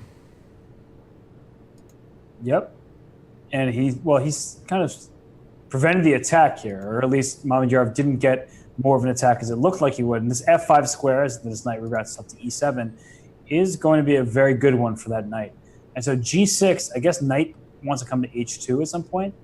Yeah, or sorry, I meant to F6, but I thought it used to go through H2. Of course, going through E5 is way better. To knight F6 check. All right, so I need to get my queen on that diagonal. I don't really see a way to do that. So he just protects his second rank. And so queen C1 here looks like, I don't like A3. This is not going the direction that white wants. We talked about the king side attack, but now we have overextended and a potentially weak king. He's trying to go for knight takes D5. That's why he played it like this. Wait, knight takes D5, E5, queen B2. Look at that tactic. He missed it. Oh, but knight D5 does queen B7. But my idea was that knight D5 pawn to queen B2. Yeah, overwhelming the rook with the back rank. Yeah, I guess it still might not have worked out, but it looked very tempting. So I got excited. Now I'm going to calm myself down. Wait, queen you're allowed to get excited. This looks very difficult for both sides. Rook F3. Yeah, it's hard to tell who's going to get mated here, right? You've got white in a lot more danger than he was when the center was closed, but this king, oh boy, right? Right, so rook E3, rook E to or E3. rook D5. Oh. Rook D5, I didn't want to get my rook pinned. Okay. So I thought I was essentially, trading you're off here. Queen takes D6 now. You were. Yep. Not anymore, but still there's... Oh! Okay, there has to be something. There has to be something here. Queen, I thought we were going to see Queen E5, and I thought it was a double attack. 94. 94 I thought was a good move. Queen D6 now for black. Queen D6, get the ladies off. But still, if this rook can just find an open file... Here it rook comes. E3, rook back. Now the knight guarding F7 is so huge. This is winning for Giri's going to get there, and this knight is in one of those really bad positions, highlighting that they are not the best pieces at stopping past pawns. Frustrating for Mamedyarov, but okay. Only 5 games. If you're Giri or in Giri's camp, you're happy to see him rebound and not go on a massive losing streak to end the day, but... Yep. And that was, I liked the opening. It looked very double-edged, and that's just what you want when you're trying to win games. I see Giri's internet connection just went down to 1 bar. Yeah, something happened there. Okay, he's back. Lagging a little bit. Bad Anish, bad. Bad Anish, bad. Yeah, here it's a very solid setup for white. And if you're Anish, you kind of want to have long bullet games. That 1 second increment means that the games can last quite a while. We're not going to get a long bullet game here, or we might, but we're not getting a trying to milk the clock. What we're trying to get is a reckless attack. No, knight b6 gets you mated, I guess. Yeah. Actually, knight b6. If you played knight b6, the bishop might have even just fallen back to d3, right? Yeah. Rook e3, the rook swinging over, even to g3. So he's a choice between knight f5 and knight rook g6. g3 looks good. He'll meet rook g3 against a knight f5. That's sort of his last hope. Yeah. Okay, but now there's other tactics coming. Perhaps on e6 with the g6. Yep. He sees it, captures. He can even just retreat, and he's got plenty of pawns for the piece. Yeah, he does. But it's, again, one of those positions where all of a sudden black is out of it. Now you have 4 minor pieces. Right. That's the b2's hanging, c5's hanging. I'm starting to like black here. The minors are just so much more useful in these types of fast time controls too. There's just so many tricks. Yep. And, okay, queen d5. So he's offering the trade because he's this past A pawn and this past B pawn, both of which are about to start roaming free. And the bishop on B2 is, on G7 is so strong, covering that entire length of diagonal. Knight D4, bishop D3. Bishop has to come back to F1. Yep. Yeah, it's... but this game is... He missed bishop F3 before taking on D2. That would have been a really nice tactic. Nasty. But it looks like... But wait, did he just blunder? Probably. Knight takes C5. Okay, yeah, Giri a little perplexed by that decision too. A5, A4. Still enough, yeah, but a little bit of strange technique there. Wait a second. Take on B3. Not winning for black. That's what. Yeah, then you need to win games like this. You can't afford to draw when you're down this many points. Okay, F5 check is a admission of a draw. Might as well just end it. If you're Giri, you do the thing. Yep, you just keep playing. Never offer a draw. No, he's not. Not doing that, but could have gone Grishuk, right? Could have gone, yeah, exactly. So what, 23 plus minutes left, 5-game lead. Okay, still comeback's still possible. Still mathematically in range. And playing not necessarily back to the openings we saw for the majority of the 3-minute portion, but definitely an obscure approach here. Hoping for mate. There you go. Not going to let him mate on F7. Oh, darn. So white can go H4 followed by Knight G5. Yeah, in fact, instead of D3, I probably would have started with H4. Yeah.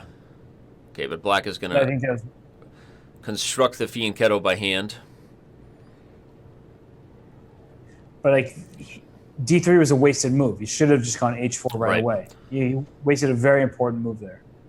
He still has long-term attacking chances, though. He can put the bishop on H6, okay, or G5, get castled, and this is not an easy position for Giri to defend at all. That's true. Queen H4, forcing to take on G5. It's Knight D4. Ooh, that's a tricky move. Is he going to meet Knight D4 with take G5? Maybe. I don't like that, though, because then you take on E6, take on G6. But he does it because it prevents castles long. That's what I was thinking. Queen H3. Hit E... Oh. Queen H3, there was Queen E7, right? It wasn't... Yeah, but then Queen H8 check, Rook H7 check. Yeah. But look at these pawns. They're both hilarious and just strong in the center. The box of pawns. I don't think I've ever seen that. I know, this is awesome. Right? Take a picture with your face camera. I really don't think I've ever seen that before. Now the queen is inching her way in. I think that Giri has his work cut out for him to hold this one, especially given that he's already down this much on the clock. Yeah, he is up a pawn.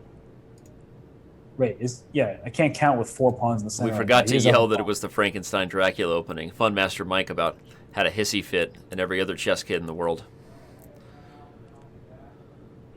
So this is, black can't be doing badly here. A pawn has the... I see in the game chat, Frankity Tim Johnson goes, Giri taking center control a bit too seriously. That's pretty funny. Now it just, as long as he doesn't get his king mated. But no, and like this is so frustrating. But the bishop's trapped. I was going to say it's frustrating if you're Mamedyarov because you're running out of diagonals for the queen as long as the center remain closed. But he finds relief in the form of a trapped bishop. Right, so he didn't take on D6 when he could have, but he's taking all the queenside pawns. King F4 is, generally speaking, not the move you really want to play when you're down a bishop and your opponent's with the queen on the queen side. Right, so Queen F2, trade queen. Okay, just not enough time. Queen F3. Yep. Wait, also, Mamedyarov played this one really fast. Yeah, no, seriously, this is what he needs to do, right? Get back to trusting his intuition, play some normal openings for the love of all that is holy, and see if he can mount a comeback. Was smart there. What? Giri was smart to play on a little bit. Yeah, get a little bit of time off the total match clock. So 4-game deficit. Right. All right, Mamedyarov, I see you right now. I see you, baby. I was not impressed by his bullet skills before the match. He was losing some games to Shrek David, probably Shrek David, and it wasn't uplifting to see that. But right now, especially with the increment, things perhaps can turn his way. All right, we saw this opening in the first game of the match, right? Was it that early? But much more aggressive here from Black, and this is one that has already backfired a little bit. Knight takes this is already just a bad move order for White. Bishop h6. You can trade, and then you can defend. And then with the other knight. Yep. So bishop h6, queen This works too. Okay, yeah. I just want to distract the queen from the protection of the f2 square, but in many ways he's smart to force this without letting the queen come to h6 first. Right. So the king backs up, and the point is that a lot of these positions flip around, and Black is the one with the attack here very quickly. Although knight f4 was strong instead of knight g5, because bishop c4 check might have been devastating in that position. Ooh, wow, it may still come. He finds it. What a nice shot. So, wait, what? Bishop c4, there's knight d5, knight f7? But knight f7, knight takes g6. Whoa. Okay, so he puts the knight on e6 and saying if you trade on e6, but now queen g7. Okay, that looks like a good defensive resource. Wait, knight takes f8 here. Yeah, White's getting enough. Well, now take on and now play king e7. I don't know if White's getting enough after all. Bishop d7. Yep. Rook a6. I meant enough in terms of the compensation that the attack didn't have to win.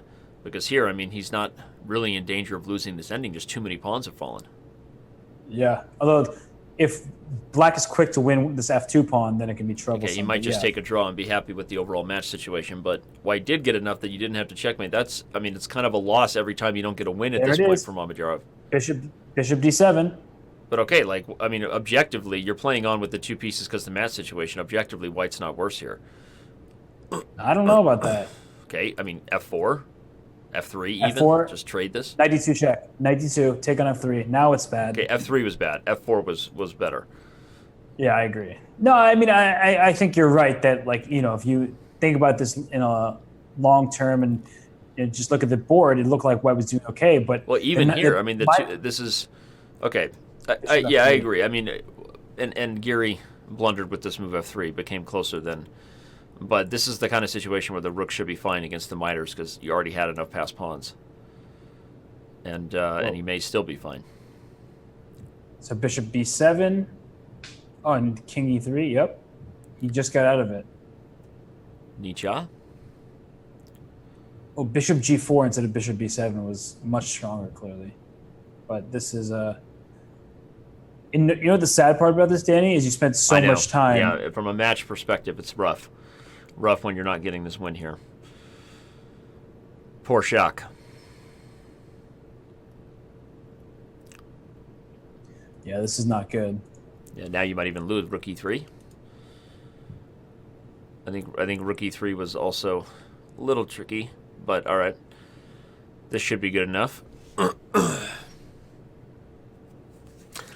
Okay, 15 minutes left, essentially. The 4-game lead remains for Giri after this game. Whew. I don't know, man.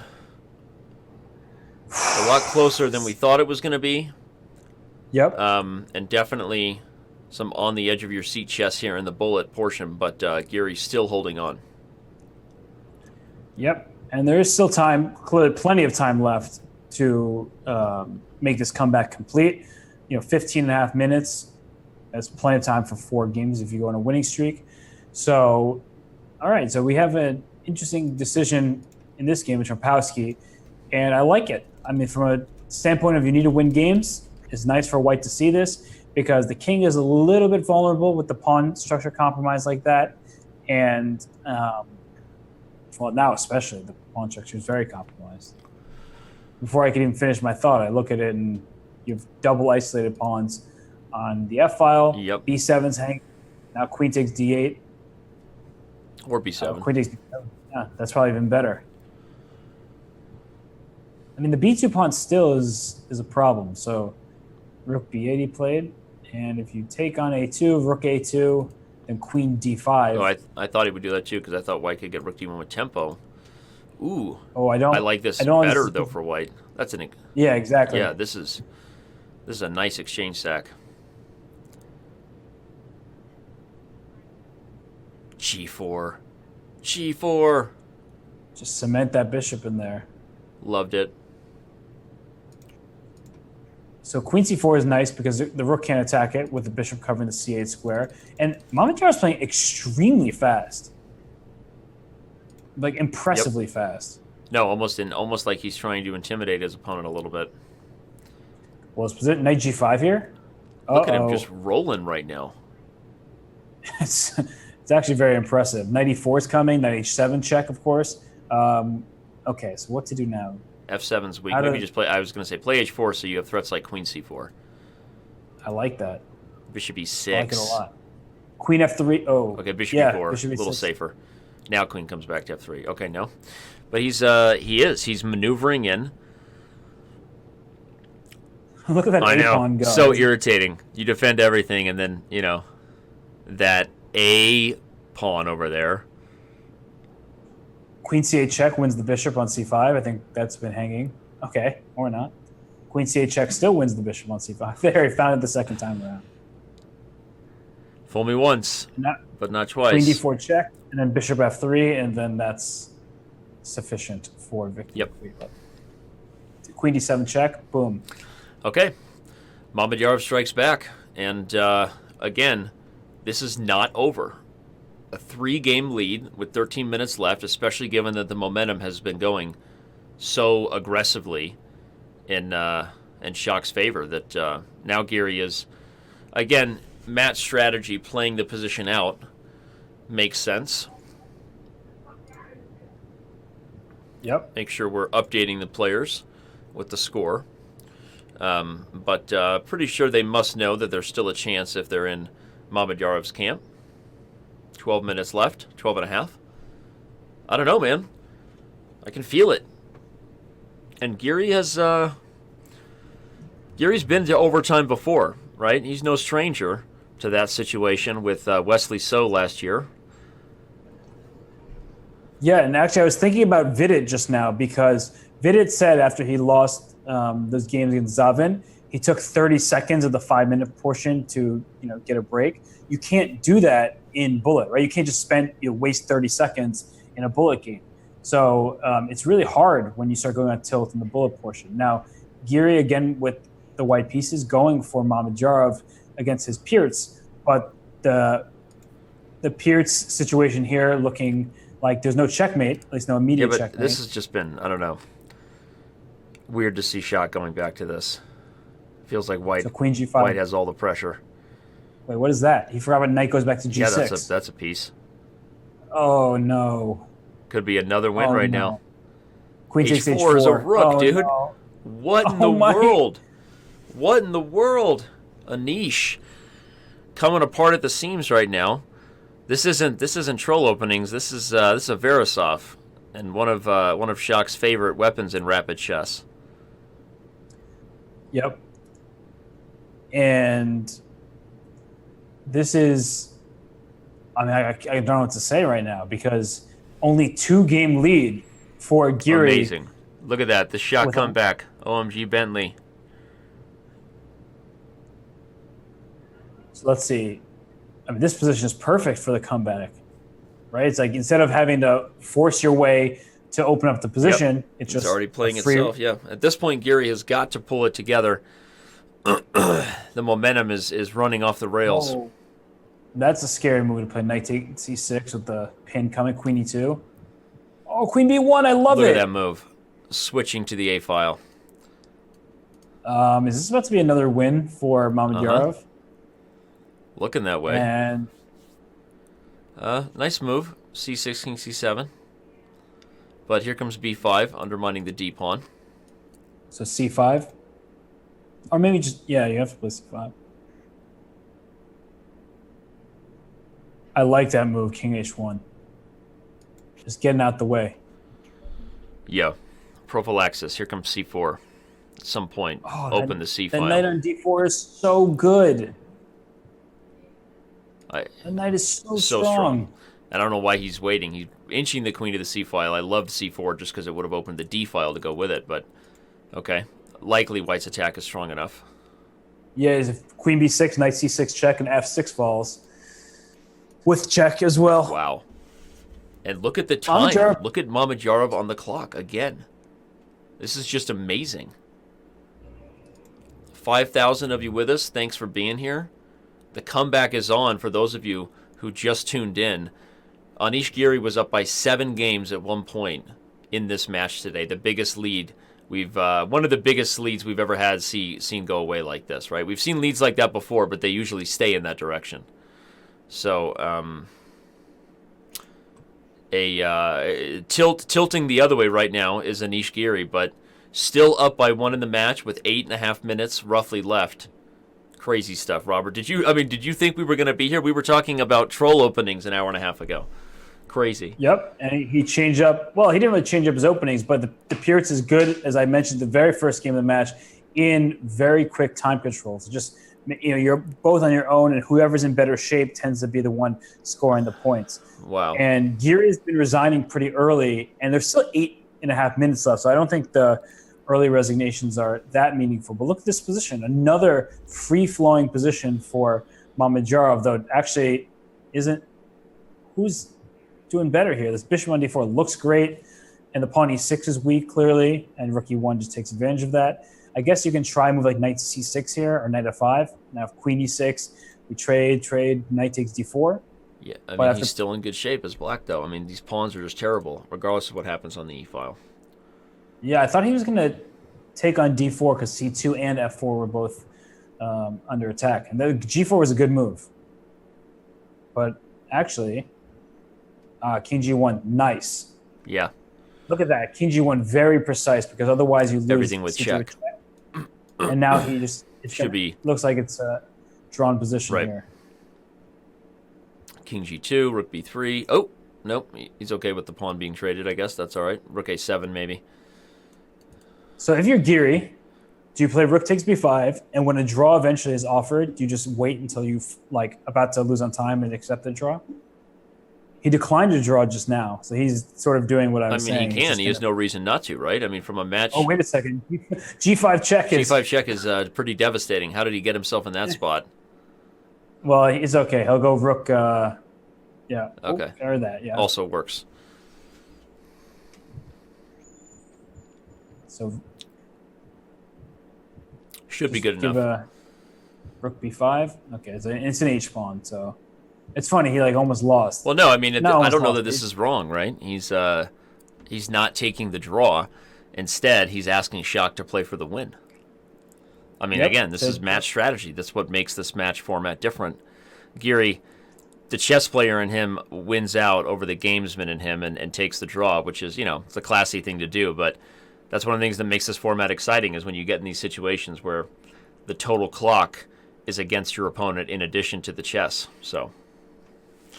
Yep, and I'm sure Joshua Chamberlain in the chat will be very happy that Mamedyarov's coming back because he was criticizing us for counting him out too soon. But, I guess we were wrong to do so.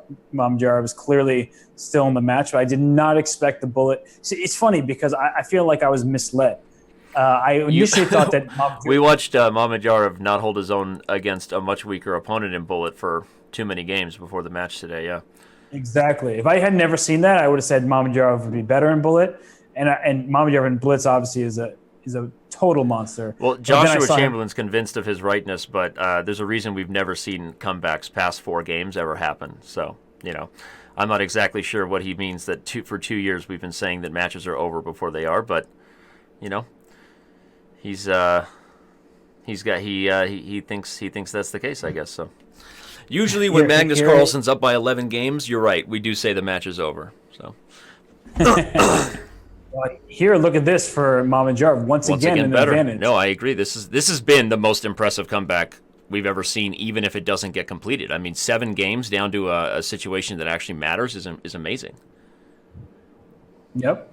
And let's see here. So black actually has a very stable defensive setup, and that's a good move knight b4 because now knight takes a2, it comes the tempo, but now queen moves away, the b3 knight is hanging. So you don't get this move d5 check in. But what a d5, knight c3, rook takes, rook b1 check. He missed it. They're both Giri missed things. it. Oh my gosh. Now he's going to get mated. Oh, he won anyway. Look at that. Pawn g3, rook b2. Oh my gosh. Crazy. He could have been. Pawn takes f2 was actually maybe even easier, but this is just brutal. So Giri. Well, not over yet. Okay, maybe now. I mean, if he wins this right here, this is... Wow, okay.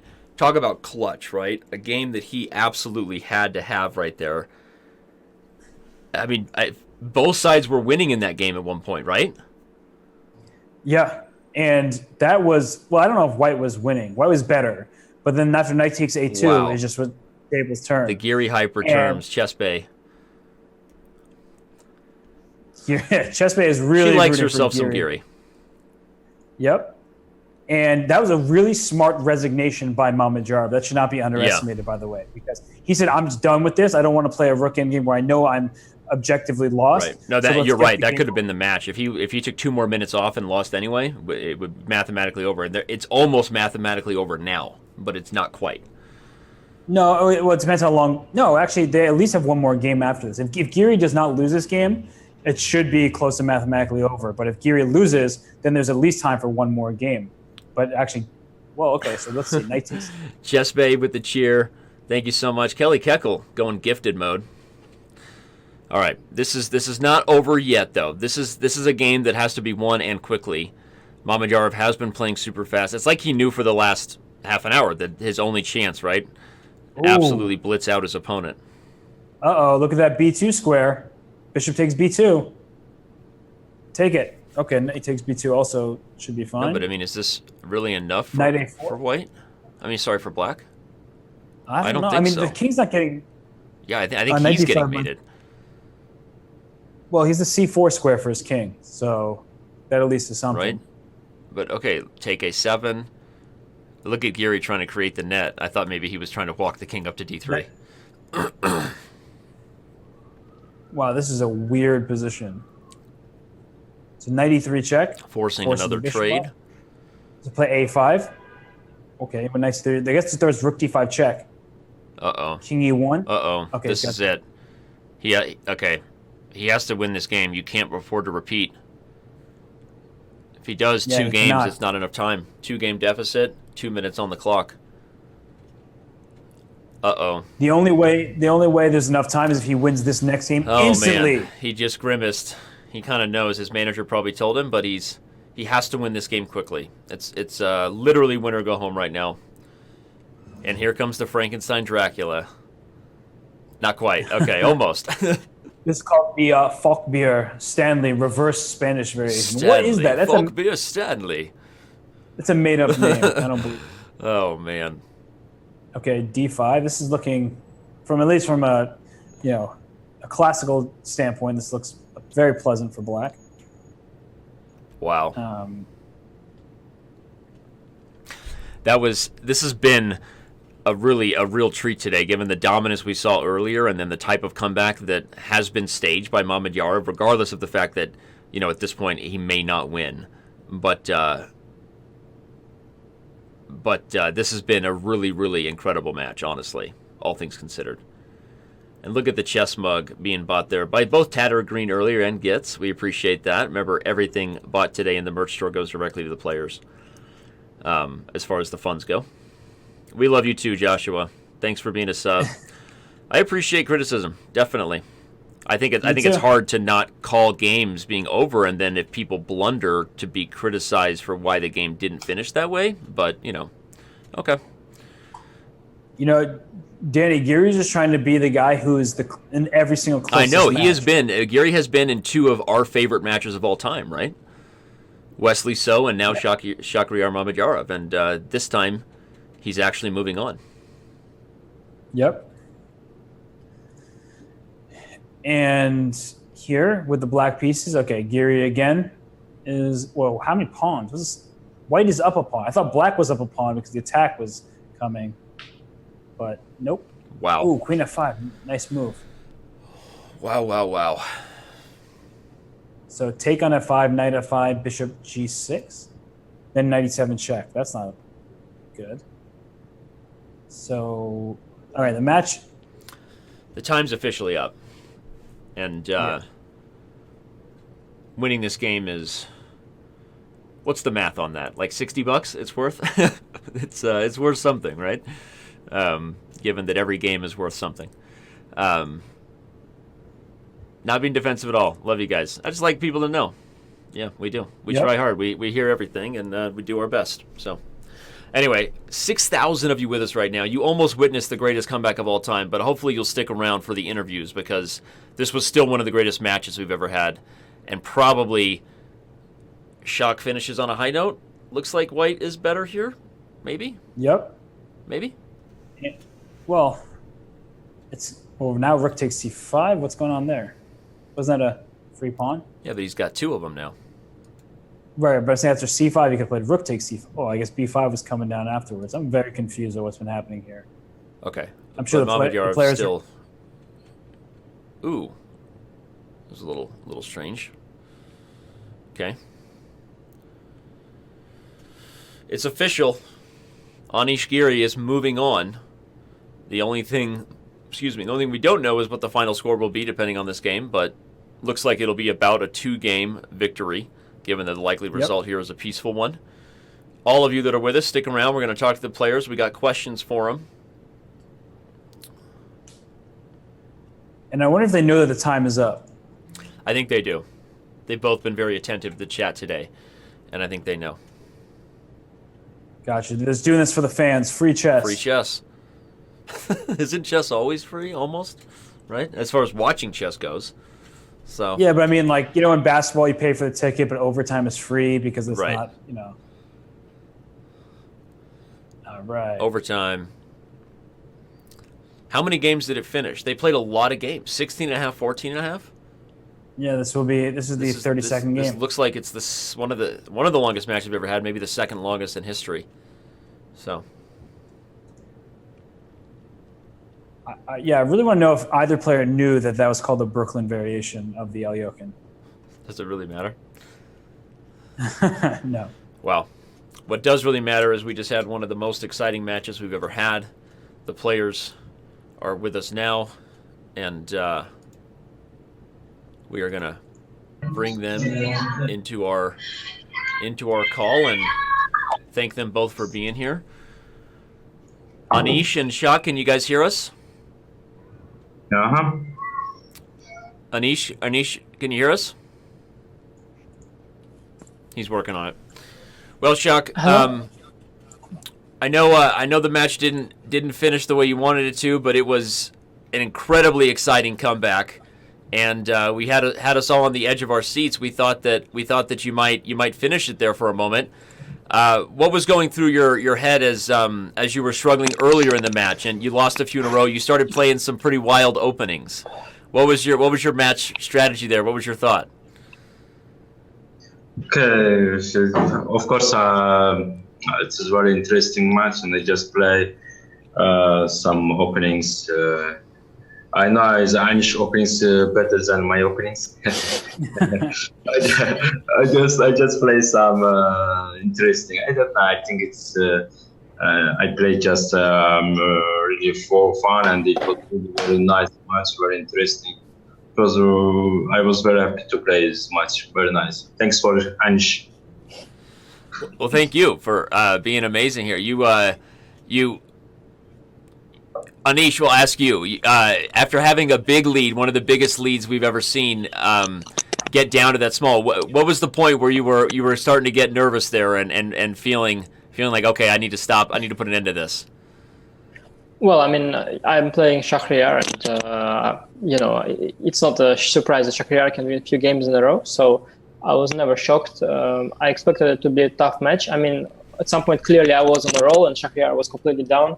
But okay, it's a long match. It's 3 hours. For online match, it's a very, very long time. And I never played that long matches, normally speaking. and I know that there is some sort of a rule when I play online with some weaker player that which is nothing to do with today's match, but in general, like any match that I play, even if someone starts with a big lead, towards the end of the match, you kind of even out somehow, right. no matter the strength. And today is obviously I played the opponent who is the very least equal to me, maybe even stronger Blitz player. But even when I play weaker players online, I mean, I can beat them 4-0. And the moment I get carried away playing too many games, the longer it goes on, the more you even out. And the same with difficult opponents. I think it's hard to get a grip on someone and keep it to the end. But I'm very happy actually that I managed to win at the end because it got really close indeed. Well, you've been a part of two of our closest and most exciting matches ever. This year, you're on the winning side of it. You'll be moving on to face Levon Aronian. Real quick thoughts on how you see your matchup there with Levon and what you. Well, it was quite funny. I don't watch all the matches. I mean, I'm a busy person as well. Although the matches are very exciting, but I wasn't able to watch all the matches. But this match with Levon, I was able to watch just 1 minute. So I click on the thing, and turn out they're already over. And then I see interview of Levon. And he says, well, I'm not, where you ask him actually whether he's going to, who he expects to face. And he says that, well, I mean, Anish is my boy, but of course, Shakhriyar is going to win the match easily. He's going to be my opponent. And I thought, okay, Jesus Christ, it's 1 minute of the whole broadcast. And I just get trashed me. I mean, out of all people get trashed out in that 1 minute. So I'm very happy, first of all, to prove to Levon that I can beat Shakhriyar. And Levon is the most difficult opponent for me since I managed to come back against Vladimir Kramnik recently. I've so far never managed to come back against Levon. He's a very bad opponent for me. But I think these 3 hours are going to be a good opportunity for me to get to know him better and perhaps maybe if not in that match, maybe in the future to be able to to get to know him a little closer as a player. Because, for example, my match with Wesley, it was incredible how much insight it gave me to his strengths and weaknesses. And I hope for the same with Levon. Has anybody ever told you are the best interview in chess? Do you know that? Well, I think the competition is very weak. So okay. I mean, you've got Magnus who can barely. I mean, he either doesn't want to open his mouth or cannot. I mean, nobody knows. This is you're making my day here, Shak. I know you've been such a gracious. Obviously, runner-up. The match was super close. I don't even know what else to ask besides we hope you come back next year, even though we know it didn't go your way this year. And do you any other final thoughts? Who do you see as the favorite when Levon takes on Anish? Who are you taking?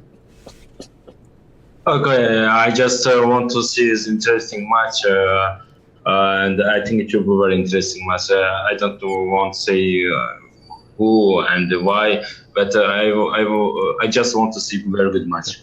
Well, I got no more questions, Robert. It's your stage. I have a bunch of questions. Okay. So I'll start with Shak. Are there any more openings that you wanted to play but didn't get a chance to? Because it seemed like you were willing to play anything. Yeah, no, but okay, I want to try to play with white, all moves, first moves, but it is it's incredible. It's incredible. The most difficult move for me was H3. Against H3, I got lost after 15 moves. I don't know how that's possible. Yeah. I just try to play some interesting chess. Our video lost Anish, but now he's back. Yeah, I'm back now. No, we said that after H3 went well for him, and then I think the next game was D4 Knight C6. And we said, well, he got a good position with H3, so maybe he'll get a good position with D4 Knight C6. But he didn't. But Danny, what happened was we saw the position after move 10, and we're like, oh, it looks pretty good for white. And I said, Danny, do you realize this game started with 1 H3? We didn't even realize that it started like that. But it's not so easy because after H3 you got to think you are white, but he has this extra move H3. It's difficult. In Blitz, it's too difficult for me to find a way. Anish, the fans really wanted to know: were you listening to Van Halen and Afrojack, or what were you listening to? What music? No, not. Well, to be honest, it's nothing really spectacular. It's the regular pop music that is going on the radio, and amongst the favorites today, I think were the Nicki Minaj and the and the famous Dutch rapper, who actually I had the opportunity to visit a concert of in Leuven when I played. So. Okay, so we have a time marker. Anish said who he was listening to at 1:24 p.m. Pacific. So I'll have to, because we're giving away a 1-year Diamond membership. If anyone was able to guess your music during the match. I saw on Twitter in one of the breaks that some guy actually guessed that I listened to that rapper, but I don't know whether he guessed it from the vibe that was here in this room, or whether he guessed it because I had previously mentioned that rapper on Twitter. Okay. So it's okay. Well, it's a hard we'll find out. We're going to review that and get that guy a Diamond membership if he's owed it. So, well, you've both been great. This has been, honestly, especially with the interview, this has been my favorite match of the year so far. Thank you both for being so fantastic. Thank you very much. Thank you, Shakhriyar. And thanks, Anish. Wish you both the best of luck, and Anish, we'll see you in the next round. See you. Bye. Okay. Well, Robert, it's just me and you now. How is it? Obviously, I know somebody's going to clip that. I mean, his comments about the competition and the chess interviews not being very strong. I mean, was that not the most amazing, the most fun we've had in an interview like ever in our 3 years of doing this?